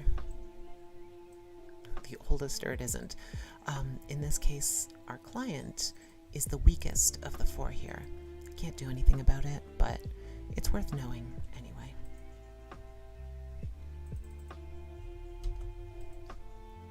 There's lots of ways we can make up for it otherwise. Okay, so we're going to be coming back to Screaming Frog, but in the meantime, we're going to run some additional tests. Okay, so we're going to run this guy, and then we're going to go to siteliner.com and search for this guy as well. Okay, but in the meantime, let's come back to Screaming Frog. Screaming Frog is free too, by the way. There is a paid version you can get if you want. It does unlock a few features, but for the purposes of doing these, I use the free version. It works just fine. Okay.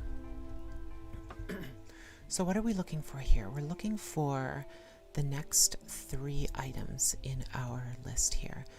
Title tags, meta descriptions, and H1, H2 tags. Okay, so a title tag, you see right here, this text here that's right beside the favicon, that's called your title tag. Okay. Your H1, H2 tags, get out of here. These would probably be H1 tags. It's headings, right? So this would be an H1 or an H2, maybe even H3. It goes down to H6, I believe. So each of these are tags. So that's what the H2, list them as, H1, H2 tags are. And then we're going to take a look at the meta description. So I'm going to Google spaghetti. No, I'm going to cannoli, because I had cannolis for breakfast this morning. My mom made some cannolis yesterday, so I had what was left of them for breakfast. Okay, so take a look at this right here. See this text? This is what's called your, that's your meta description, okay? And each of these three elements, your title tags, meta descriptions, and H1, H2 tags, those are great spots to put some keywords. They're also a great spot to really bung up your search. If it's done right, it can be a nice boon to your search. If it's done poorly, it can actually, you can end up being worse off than if you had just done nothing at all. Okay, so let's see how they're doing. This is pet therapy.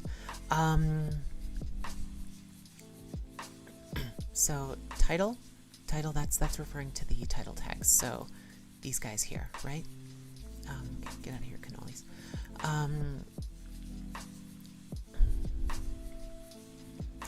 So they've got them filled out mostly. They missed this page for whatever reason. But I don't see any keywords here. Okay, I don't like pediatric therapy is the name of their business, but that's not really a keyword. It's like half a keyword, right? We've got, come on back to the top here. Pediatric occupational therapy is a keyword. So it's like 2/3 of a keyword. So it's I'm going to give them a very low score when it comes to that. In fact, I don't need this document anymore. Let me just clear some stuff out here. Don't need this. Okay, cool. So I'm going to give them like 20%. And I'm just going to add a little note.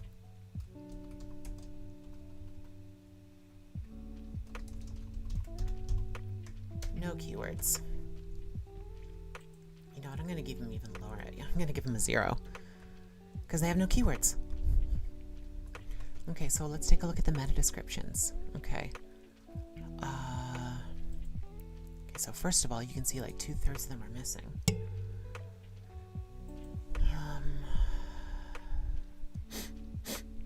Speech language pathologist, there's 1 keyword. Physical therapist, there's 2 keywords. So I'm going to give them like 5%. Most are missing virtually no keywords. Okay, now H1, H2. I have to go further for these. Yeah, this is nothing. It's just nothing. Well, I mean, it's got a little bit. Physical therapy, occupational therapy, feeding therapy, SLP. I know these are some keywords, but there's not a lot of keyword action going on here, especially here. We don't have to have this on every single page. H2s, we've got, most are missing. Yeah, I'm going to give them 10%. For the same reason above.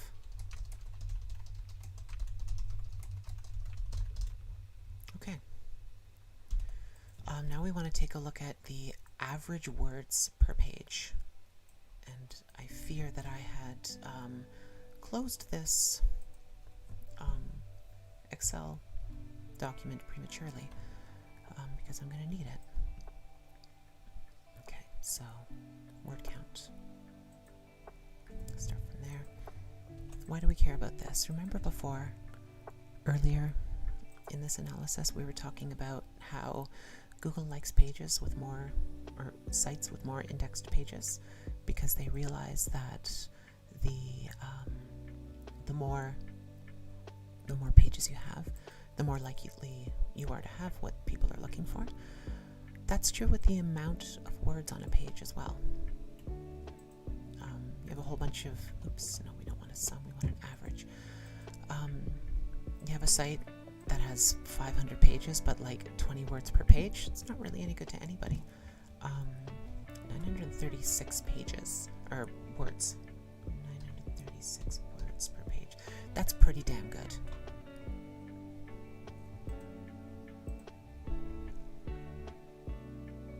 Wait, no, it's not little feet we're looking at. My bad. We're looking at pet therapy.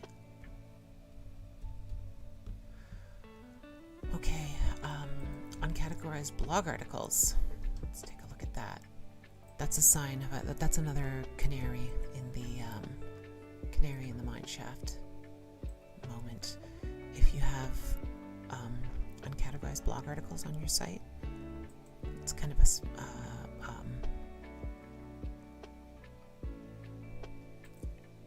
it's an alert to me that there's something deeper going on.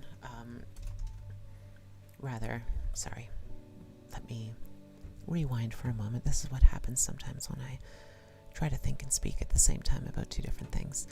When you have uncategorized blog articles on your page, on your site, it's a sign of a sloppy web manager. So if I find uncategorized blog articles, it makes me wonder what else they're doing wrong. Okay, so we're just going to jump down here to average links per page. Just because once we knock that one out of the way, then we're done with Screaming Frog. We can put it aside. Average links per page. We're going to be looking at... Hey, I'm good, I'm streaming. Yeah, do you need anything or are you just saying hi? Is it? Oh boy. Okay, ciao. Okay, so about 32 links per page on average. Okay, so we'll talk more about what that means in a moment. It's because I don't want to bounce around too much, but I also don't want to have to run the scan 3 times if I don't have to. Okay, so we're going to come back here. And in the meantime, we were looking at, oh man.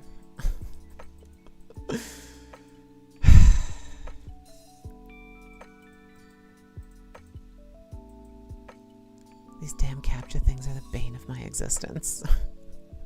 All right, well, at least we can do this for now. Okay, so this is Little Feet that we were doing, right? Is there, oh, whatever, okay, get out of here. So this is a tool that you use to scan your site for duplicate content. So what are we talking about with duplicate content? So let's go back to here. We were talking before about how the more pages you have, the more Google likes you. When people first became aware of that, they were like, oh yeah, you want more pages on my site? Sure, I'll just make 10,000 copies of my about page and bam, I have a giant website. I'm going to shoot to the top, right? Well, not quite, not exactly.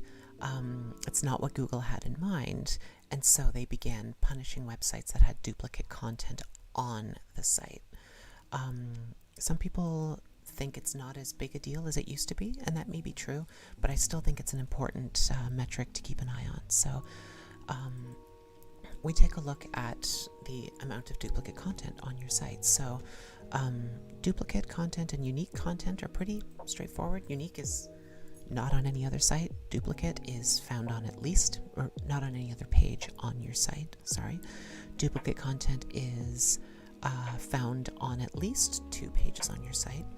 Common content is also found on multiple pages, but it's stuff that Google recognizes is not duplicate, even though it's repeated several places. So that would be things like if you have an opt-in for if you have an email list, or things you'd find in the footer of your site, that kind of stuff. Stuff that you'd commonly find repeated. So we'll put unique content. Oh, we're doing Little Feet, right? 89%. Common is 4%, and duplicate is 7%. That's pretty good. I don't actually know how much duplicate content is acceptable. We aim just for like as little as absolutely possible. I know the average, what does it say? It says on here the average duplicate content is 7%. That's what I thought, yeah.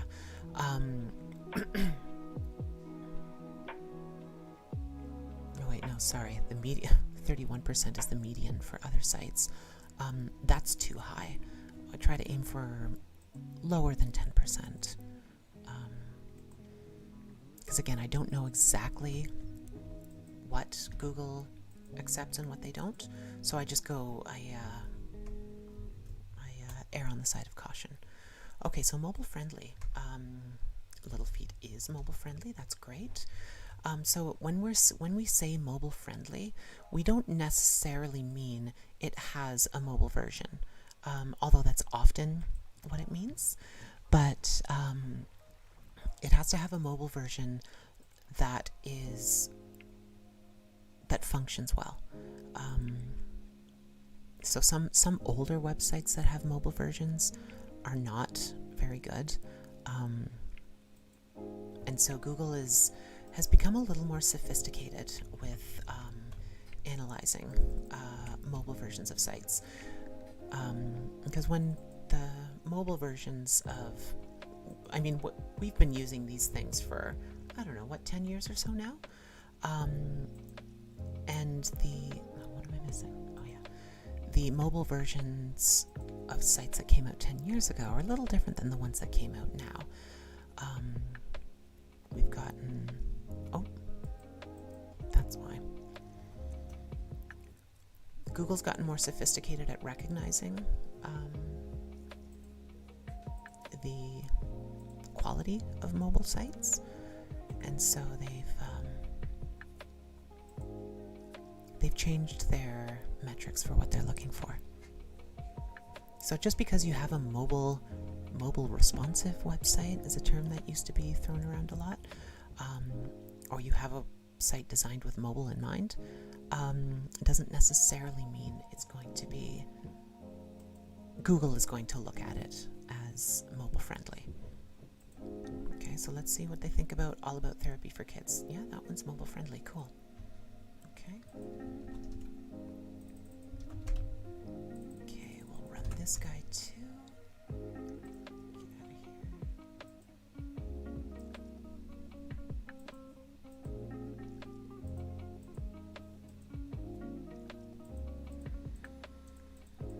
I wonder how much I contribute to training the AI of the future that will inevitably take us over when I do these things. Alright, so this is All About Therapy for Kids, and we've got 21% duplicate content.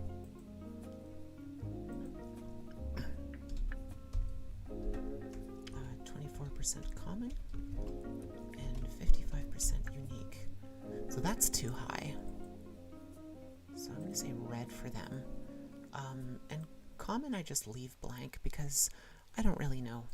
I don't know if Google really cares one way or another about common content, other than that they think it's okay, probably so long as you don't use too much of it. Emerge Pediatric, you are mobile friendly. And then Ped Therapy. Hopefully this is the last CAPTCHA I have to fill in today.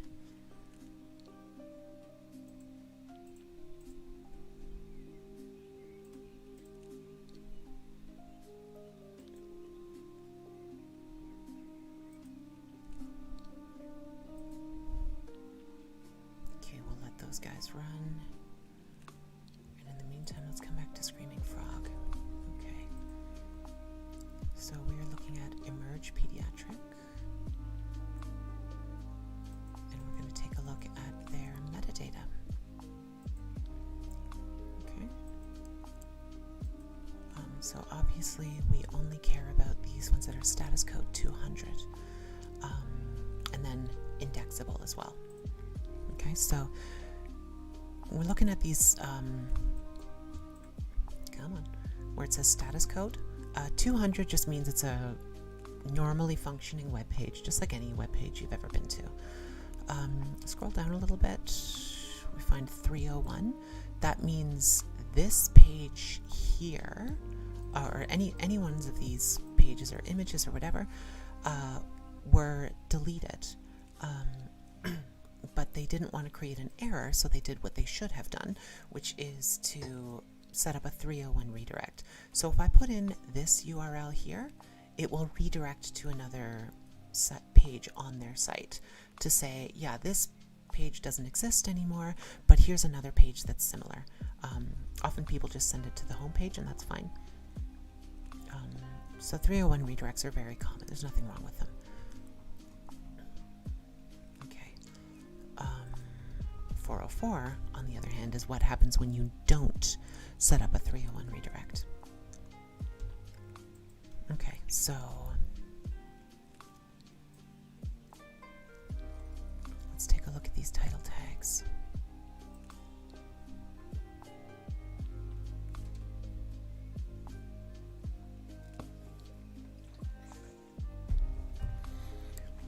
Orofacial myofunctional therapy.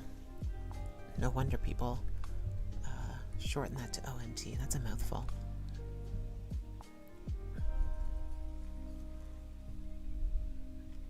And see, here's the thing where they're kind of running into the same issue as, who was it? Pet therapy. They don't have a whole lot of keywords in here. Pediatric therapy is like 2/3 of it. Pediatric speech therapy, there's one. Physical therapy, there's another. There's not a lot of keywords here.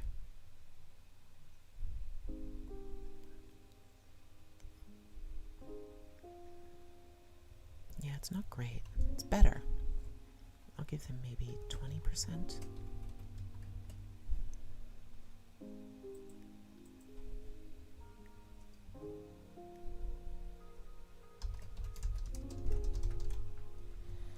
Meta descriptions. Let's take a look. Is anyone going to bung up their meta descriptions?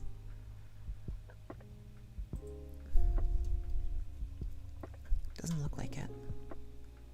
That's good. Here's OT, PT. Those aren't keywords. Occupational therapy, physical therapy, those are keywords. OT, PT, not keywords.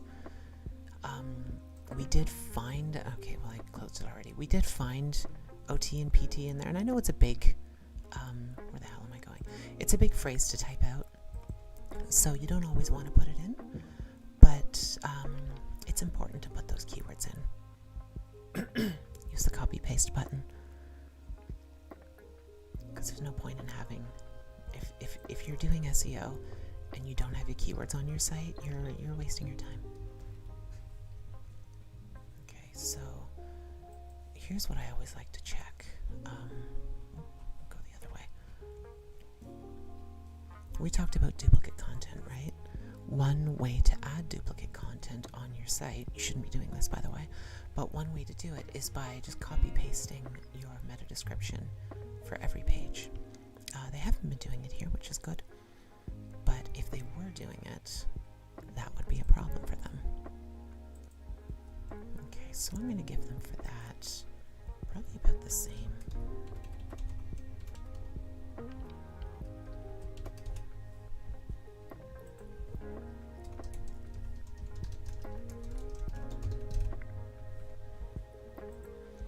Okay, and their H1, H2.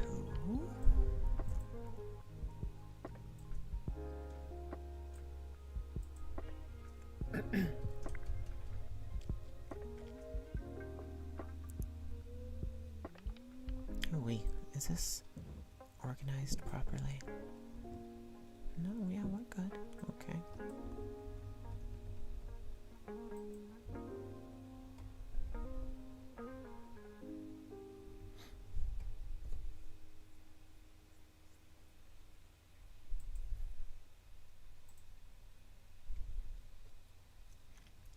All these so far, I've not seen not a single keyword.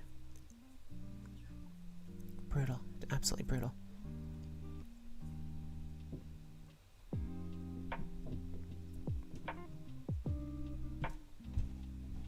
there's one. There's two. It's 3, 4. It's brutal. Yeah, there's no keywords here.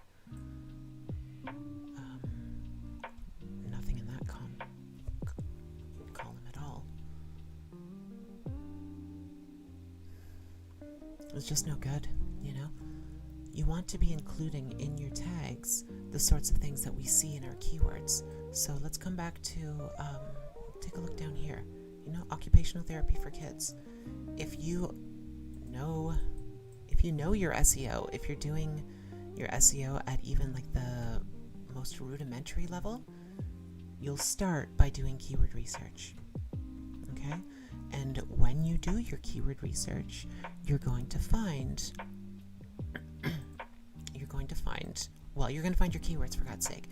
And when you find your keywords, you should include them into your website. That's a no-brainer. So the fact that I don't see them sticking keywords anywhere is a big red flag for me. Okay? So, there, that's where I'm going. I'm going to say 5%.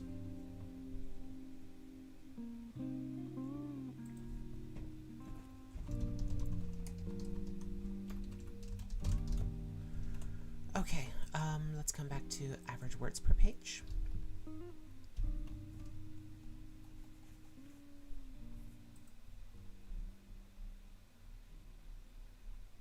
We come down to where it starts being 0, because that's when we start getting, actually, you know what? We might want to go higher than that. No, that's good. That's all the indexable. Oh no, my bad. So we want to make sure we're checking only the indexable pages. It's not fair to include the others. That's going to give us skewed numbers. Okay, 4,530, that's a lot of words. Okay.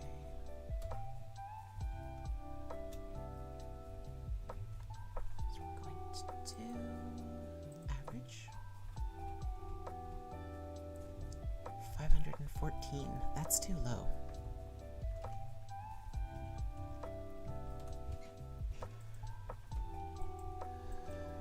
Where are we? All right, let's finish that one off. How many words should you have per page? There's no real upper limit. My general rule of thumb is absolute bare minimum 600 words per page, but keep writing until your hand falls off, honestly, because you're never going to get to the point where Google's like, oh, this is too much writing. They like websites with a lot of writing on them, so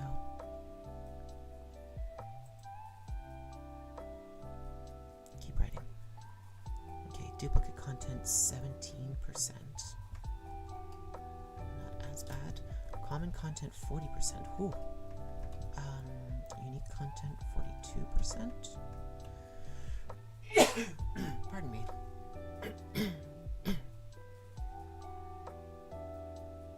Median is 31% for common content on other sites.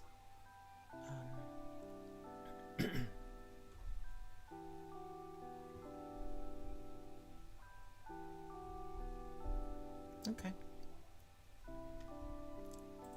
So not great. Not great. I'm not terribly happy with that, but whatever. It's not mine nor my client's website. So I'm actually happy to see them doing terrible, because that means it's going to be easier to rank my client. Okay, let's just take a look. These guys are our client. I don't think they have a blog. If they do, it's not set up very well. Yeah, it's brutal. No blog. So, also no uncategorized blog articles, but not for a good reason. Blogs are great. Why do we have blogs? If anyone has ever done their own research to be like, oh, how do I rank my website? They usually find out your keywords, get links, and write blogs. Those are like the 3 basic SEO things that people come to me to talk about. Blogs are important from an SEO perspective, and the reason is that it gives you more pages and it allows you to frequently update your website. So if you post a blog article a week, 2 articles a week, something like that, even 1 a month is better than nothing. The more you write, the better. So yes, All About Therapy has a blog. Sorry. I'm going to come back to whether or not they have uncategorized blog articles in just a moment. Emerge Pediatric, get out of here. They have a blog too.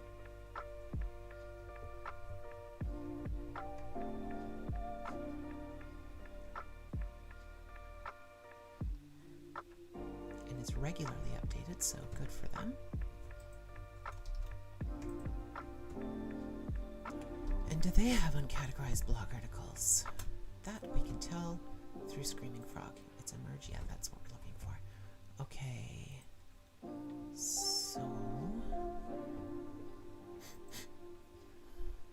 category. So it doesn't have the category uncategorized, so that means they're good.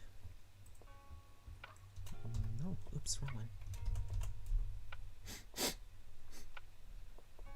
Okay, and the last one is average links per page. Let's get that out of the way.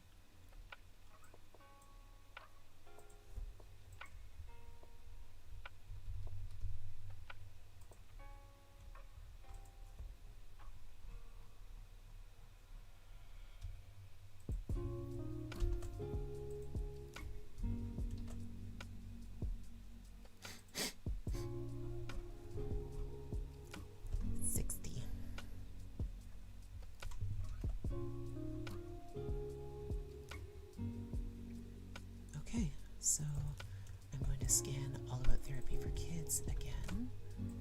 And while that's loading, I'm just going to go to the washroom quickly, so excuse me a moment.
did you miss me?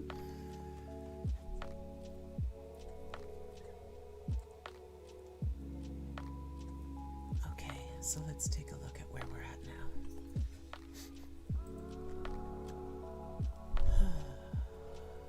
So we want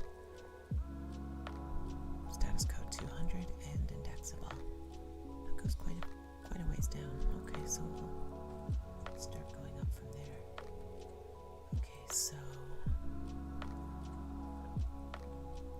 occupational therapy, there's a trick. There's a keyword. Pediatric occupational therapy, Raleigh, North Carolina. That is a keyword. And that's on their homepage, if I am not mistaken, and I am not. So that's what they're looking at as their core keyword. So that is much stronger right off the bat. Now let's look a little bit lower. Some of these pages you don't care about. You're not going to bother keyword optimizing your contact page. Who cares? Contact page is never going to rank in Google. Doesn't matter. Pediatric OT. Again, they're using short forms, which is not great. But we're seeing occupational therapy pop up quite a bit on the pages that matter.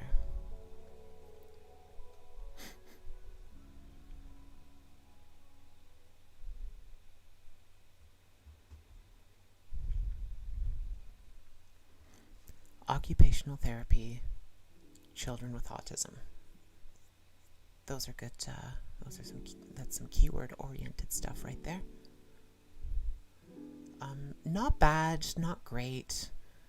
I'm gonna give them a 30. I'll give them a 40.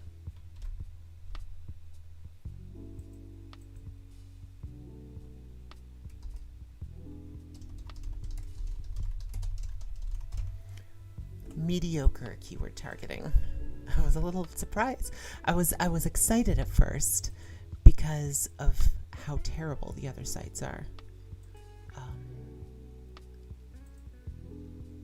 We got to check out SiteLiner too for pet therapy. We'll polish this off. Duplicate is 10%. Common is 52%. That seems high. Unique is 38%. 10% or lower, I tend to view as reasonably acceptable, with the caveat that it's probably not a good idea to have any at all. So do your best not to have any. But if you gotta have some, keep it at a low number. Okay, so let's take a look at the meta descriptions. Okay, so there's a lot missing.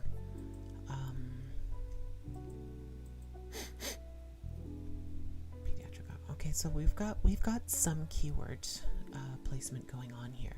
Pediatric that's obviously a typo. Pediatric occupational therapist. They've got a lot of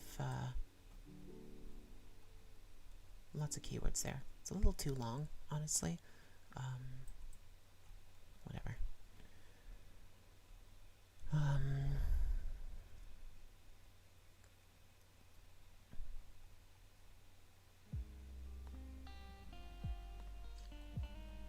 There's some duplicates here, like it's partially duplicated. You can see, right? It starts with occupational therapy jobs in Raleigh, Durham, Chapel Hill, and then this one starts with pediatric occupational therapy, Raleigh, Durham, Chapel Hill, and then after that it's pretty much the same thing. There's a lot of similar, so that's going to cause them some issues.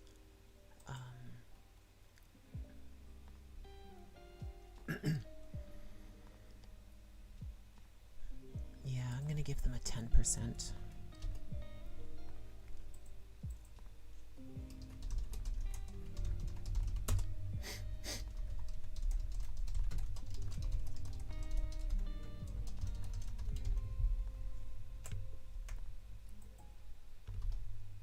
Okay, and then H1, H2 tags. How are we doing there? Pediatric occupational therapy. Bam. That should be your top keyword. Okay.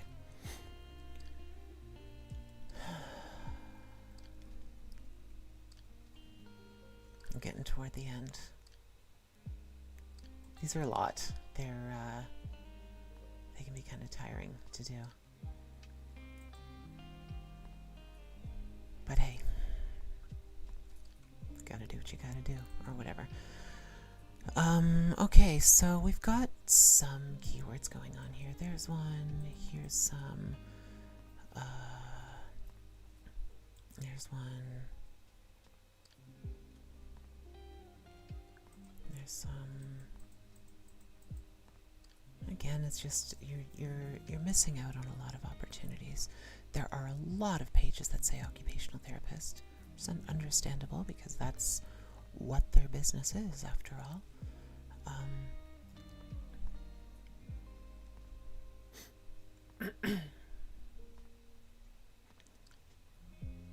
But there's a lot of missed opportunities here.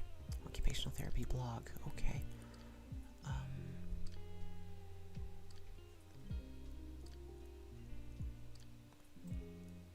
It's not the worst. There's a lot missing, though. Are we going to go any further? No, it's only going to go there.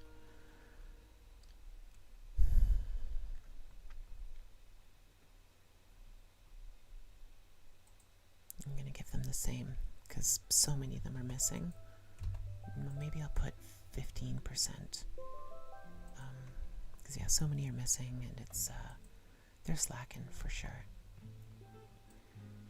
Okay, let's take a look at, well, let's come back here first. We'll do status code, and then indexable to make sure we're grabbing the right ones. We're going to look for categories, blog categories.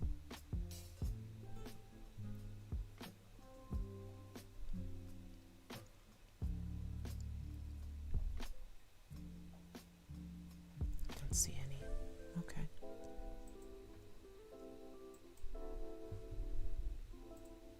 It's all about that we're doing, yeah, okay.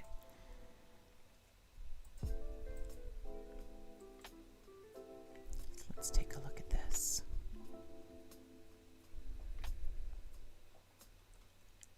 Click on that. Okay, so that's how they have it set up. So we'll just say uncategorized. It gives me a 404 error. Or a blank blog roll. Okay. It redirected. Cool, so they're in good shape. They don't have uncategorized blog articles. So good for them. Okay. We're coming close to the end here, folks. These are long and they kind of make my nose bleed after a while. Alright, let's come back. Let's take a look. Okay, so average words per page. We're just about done here. That's where we want to start. Word count. Colbert.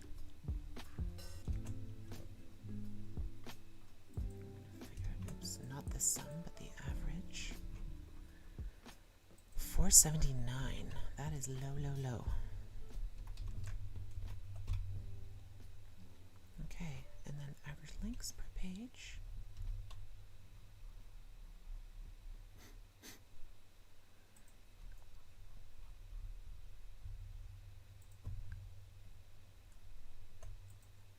That's a pretty big discrepancy. So in a case like that, I'm going to start with kind of the higher pages and then go down maybe about that far. Just because it's understandable to not have a whole lot of links for a page like this, or a contact page, or there's a lot of pages that you wouldn't expect to have a lot of links on, and that's okay. So we're going to do an average on this and get 60.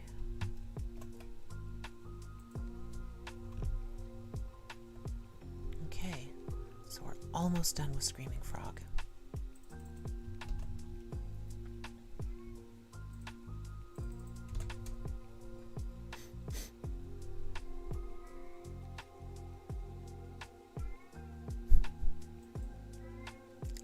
you can hear, but my cat is making stupid sounds in the background. She's been doing this for a while now. It's her, it's like she's torturing me. She's trying to keep me up all night. It's been a while since I've had a full night's sleep. So I'm doing my best. Alright, so as far as their titles goes, I give them 0. They have no keywords whatsoever. It's very clear.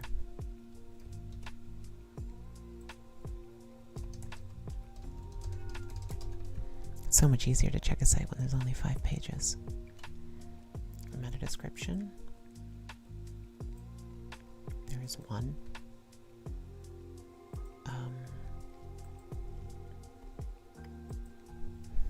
Maybe 5%.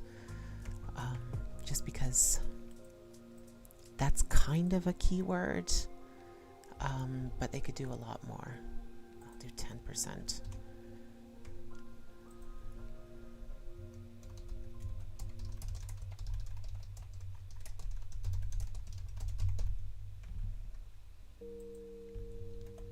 Okay, H1, H2s. Okay, that's not bad. It's, well, I mean, it's not great either, because it's similar to what we're looking at here: physical and occupational pediatric therapy, pediatric occupational and physical therapy. Same idea. The fact that they start each of their pages with that is not bad. It's not great. I don't know. I'll give them 30%.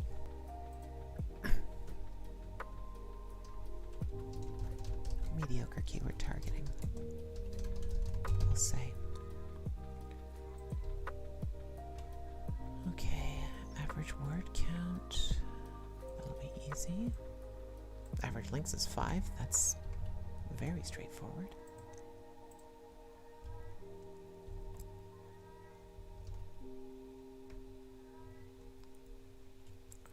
Okay, so there we go. Quick once over. Yeah, we're finished with the on-site part of this little analysis stream. This is all terrible. Every one of these sites is awful. I'm serious, this is terrible. Like, these sites are, even the best one, which is probably ped therapy, is still really weak. In fact, maybe, I mean, Little Feet Therapy is doing okay, but their results are a bit of a misnomer because they have so few pages. And that's going to be a really big thorn in their side. Hey, buddy. What's up, pal?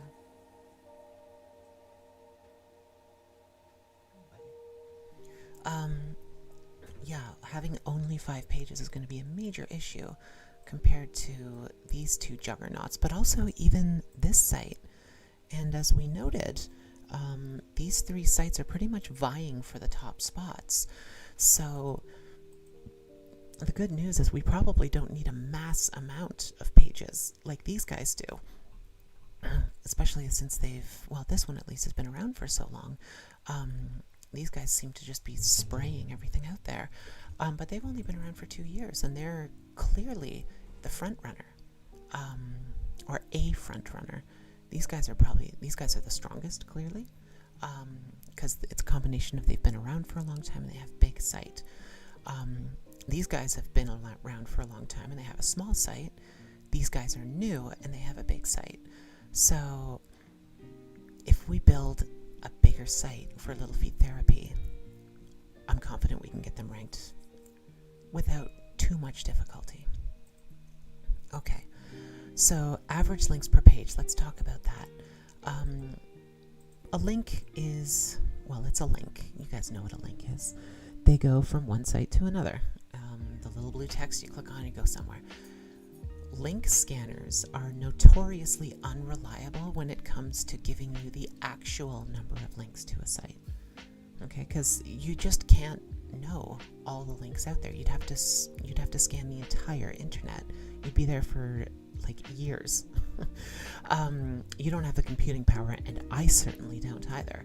So we use these scanners, which check some of the most common sources of links, and they give an average for it. So it's a good idea to it's helpful to give you an idea of where you stand compared to the other guys, but it's still not like, don't take that as gospel that Little Feet has an average of 5 links per page, because they may have more. Well, they won't have less, but they may have more. Same with these other guys. It's just the way it is. Okay. So now the social part. So let's go to, we're done with you, so we'll go to maps.google.com. Okay. So when it comes to search, Maps is a big part of it, especially for locally oriented businesses. It's really powerful. So we've got them centered in Charlotte, which is it's good, but it's also a problem because they want to rank in Charlotte and in not Lafayetteville. Stop. So they want to rank in Charlotte, they want to rank in Raleigh, and they want to rank in not Louisville, St. Louis, Charlotte, and Raleigh. Okay, so they've got their Charlotte, but they don't have one set up in Raleigh. In fact, you know what? I'm going to zoom into Raleigh. Let's take a look. We're going to look for Little Feet Therapy in Raleigh. No, it takes us to Charlotte. Okay, so we're going to say yes with a star.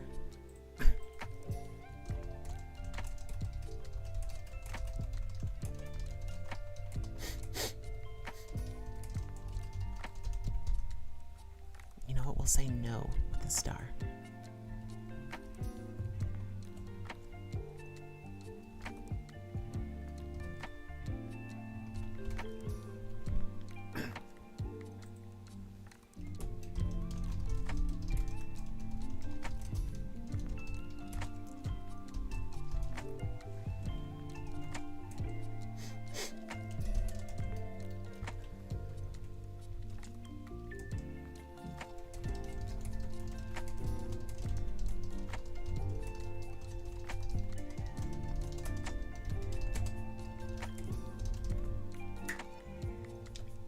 Oh, Kiki. Oh, buddy. She wants to go outside. Excuse me just a moment. Okay. All right. Come on.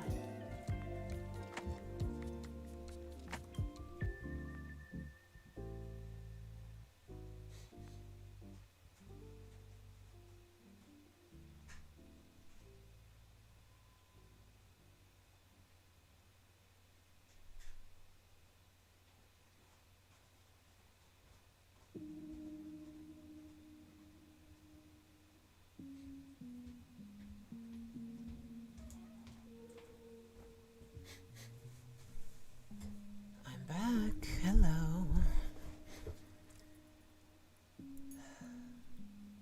If any of you have a cat, you understand that they make their needs known.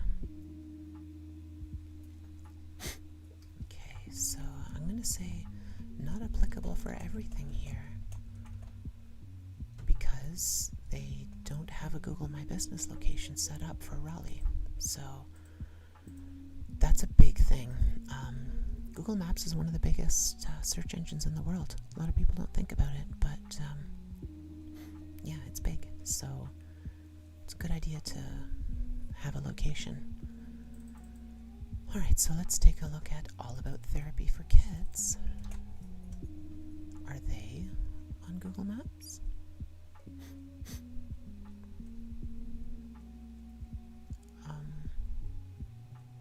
Okay, they've got 2 different ones.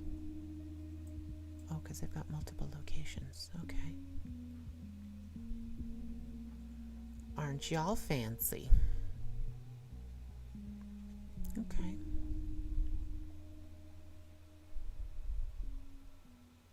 We'll go with this one because it's clearly the one they put the most effort into. Okay. So, yes. Wait, is it claimed? Yeah, looks like it.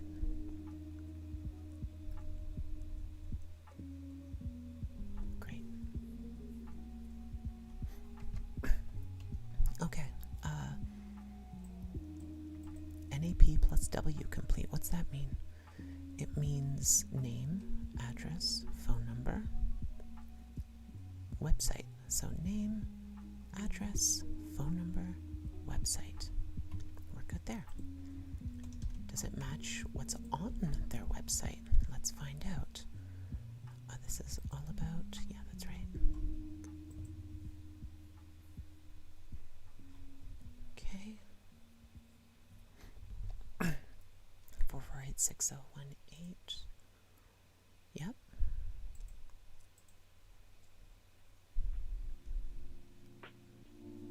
West William Street, Apex, North Carolina.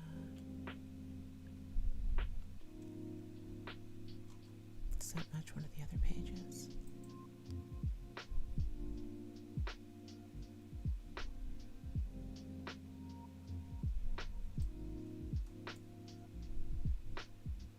No, it doesn't.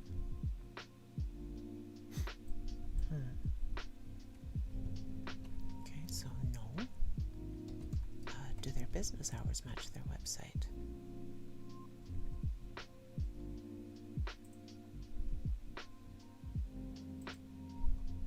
Oops, wrong one. They don't have them listed.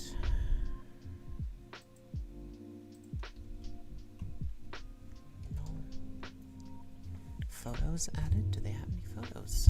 Come on. Let's see how many photos they have set up. 1. Okay. That's not great.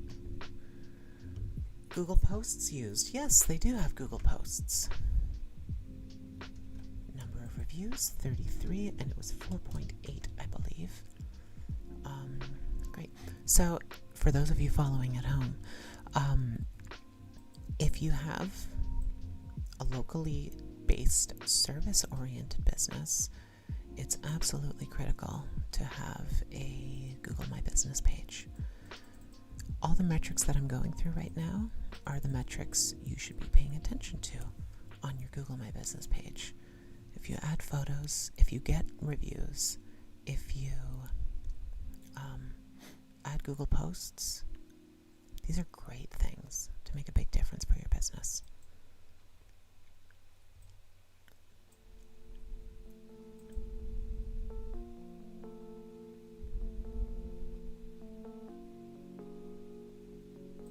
Okay, let's see. University Drive, Durham. University Drive, Durham. Yeah, that's great. 919-928-0204. Cool. Okay. So they are reserved. They've claimed it. Yes. NAP is complete. Yes. Yes. No. Photos added. 0. Google Posts used. No. Okay, so 21 reviews, and they're on par with All About Therapy. Okay. Let's take a look at ped therapy. Oops.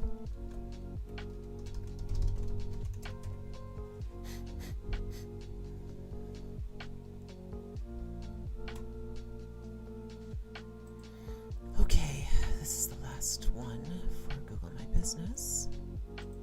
This kid is having the time of his life.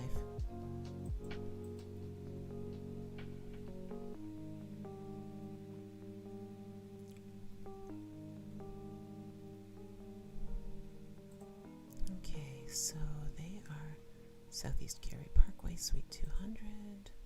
Yeah, they're good there. 8540404. Okay, great. Manage this listing.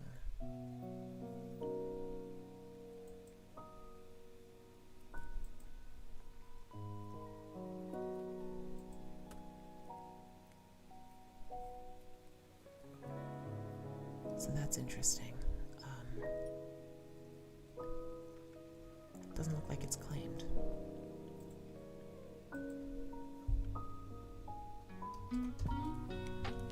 NAP plus W. Name, address, phone number, yeah.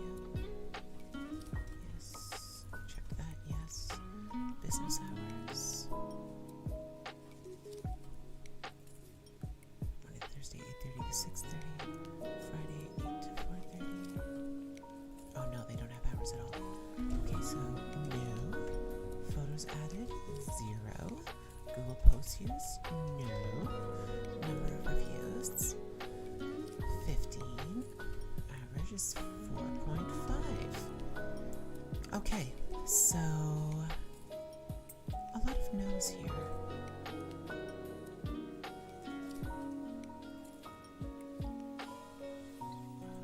So yes.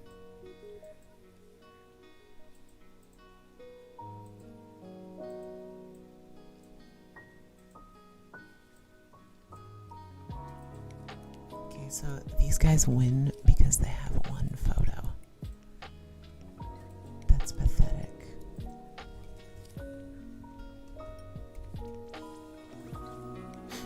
Okay, so these two are the same, right? They've got the same star rating, but this one has more reviews. We know that Google considers both. Whether, like, how they weigh them, we don't exactly know, but we do know that Google considers both. So if you have like a 5-star rating and you only have like 3 reviews, someone else has like a 4.8 star rating and they have like 40 reviews, we don't know if Google will rank you or them higher. So it's a good idea to just get both as much as you can. Okay, so Little Feet is active on Facebook, yes, not on Twitter, yes, on Instagram, and doesn't look like they're on YouTube. Because if they were, they would probably include a link on their site. So I'm going to say no. Not applicable. Not applicable. YouTube is an important platform to be on. I like asking people what the biggest search engine in the world is, and they say Google, because of course they do, and obviously Google's the biggest. The second biggest search engine in the world is YouTube, and a lot of people are surprised to hear that, but it's true. It's true. So if you're on YouTube, that's, first of all, people are going to find you more, but also Google likes it when you use their own properties because you get more, they get more traffic. They make most of their money through ads, right? Through Google search and then on YouTube as well. So even if you, like these guys, have a channel with like 1 view, 3 views, doesn't matter, do it anyway. It's always a good idea to be on YouTube. Just upload a video, even if it's a crummy video, just upload something. Makes a big difference. Look at these guys, they're quite active on their YouTube channel. Makes a big difference. They know what they're doing.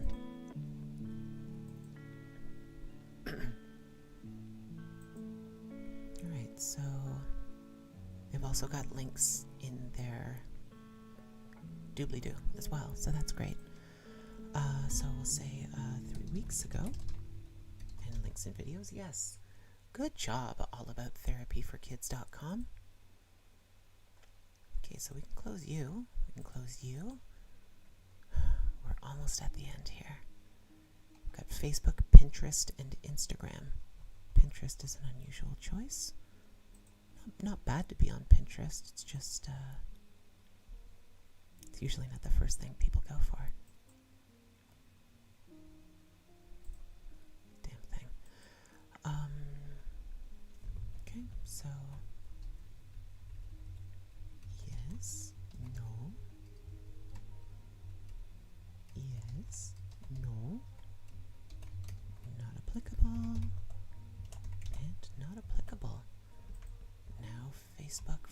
last one.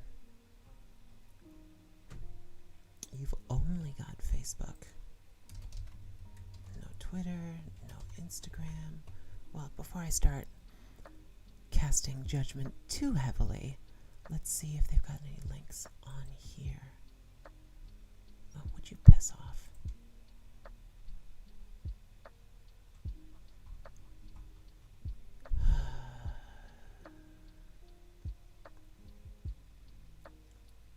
Why does Facebook make it so difficult to see anything?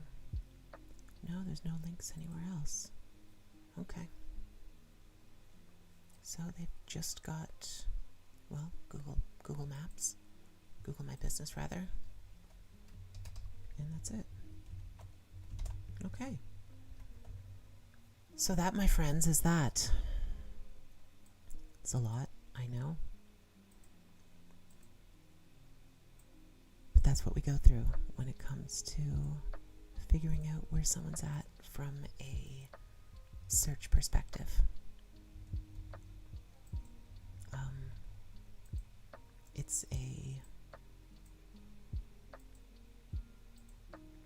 It's a lot of information when I do any of these, and people are often overwhelmed when I present it.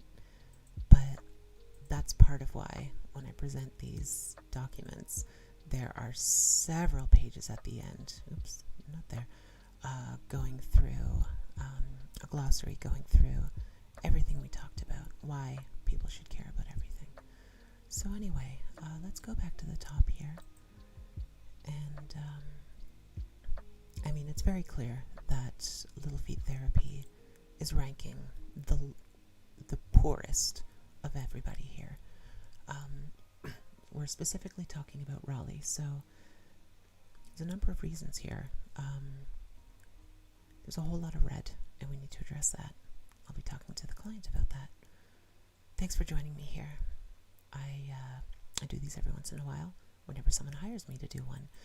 And if you'd like to find out more about your own SEO, please feel free to reach out. You can get me at sophie@cloudsurfingmedia.com,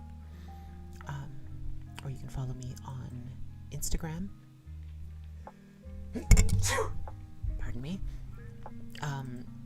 At queer.trans.writer.sophie. You can reach out to me on there, and I'm happy to help you with any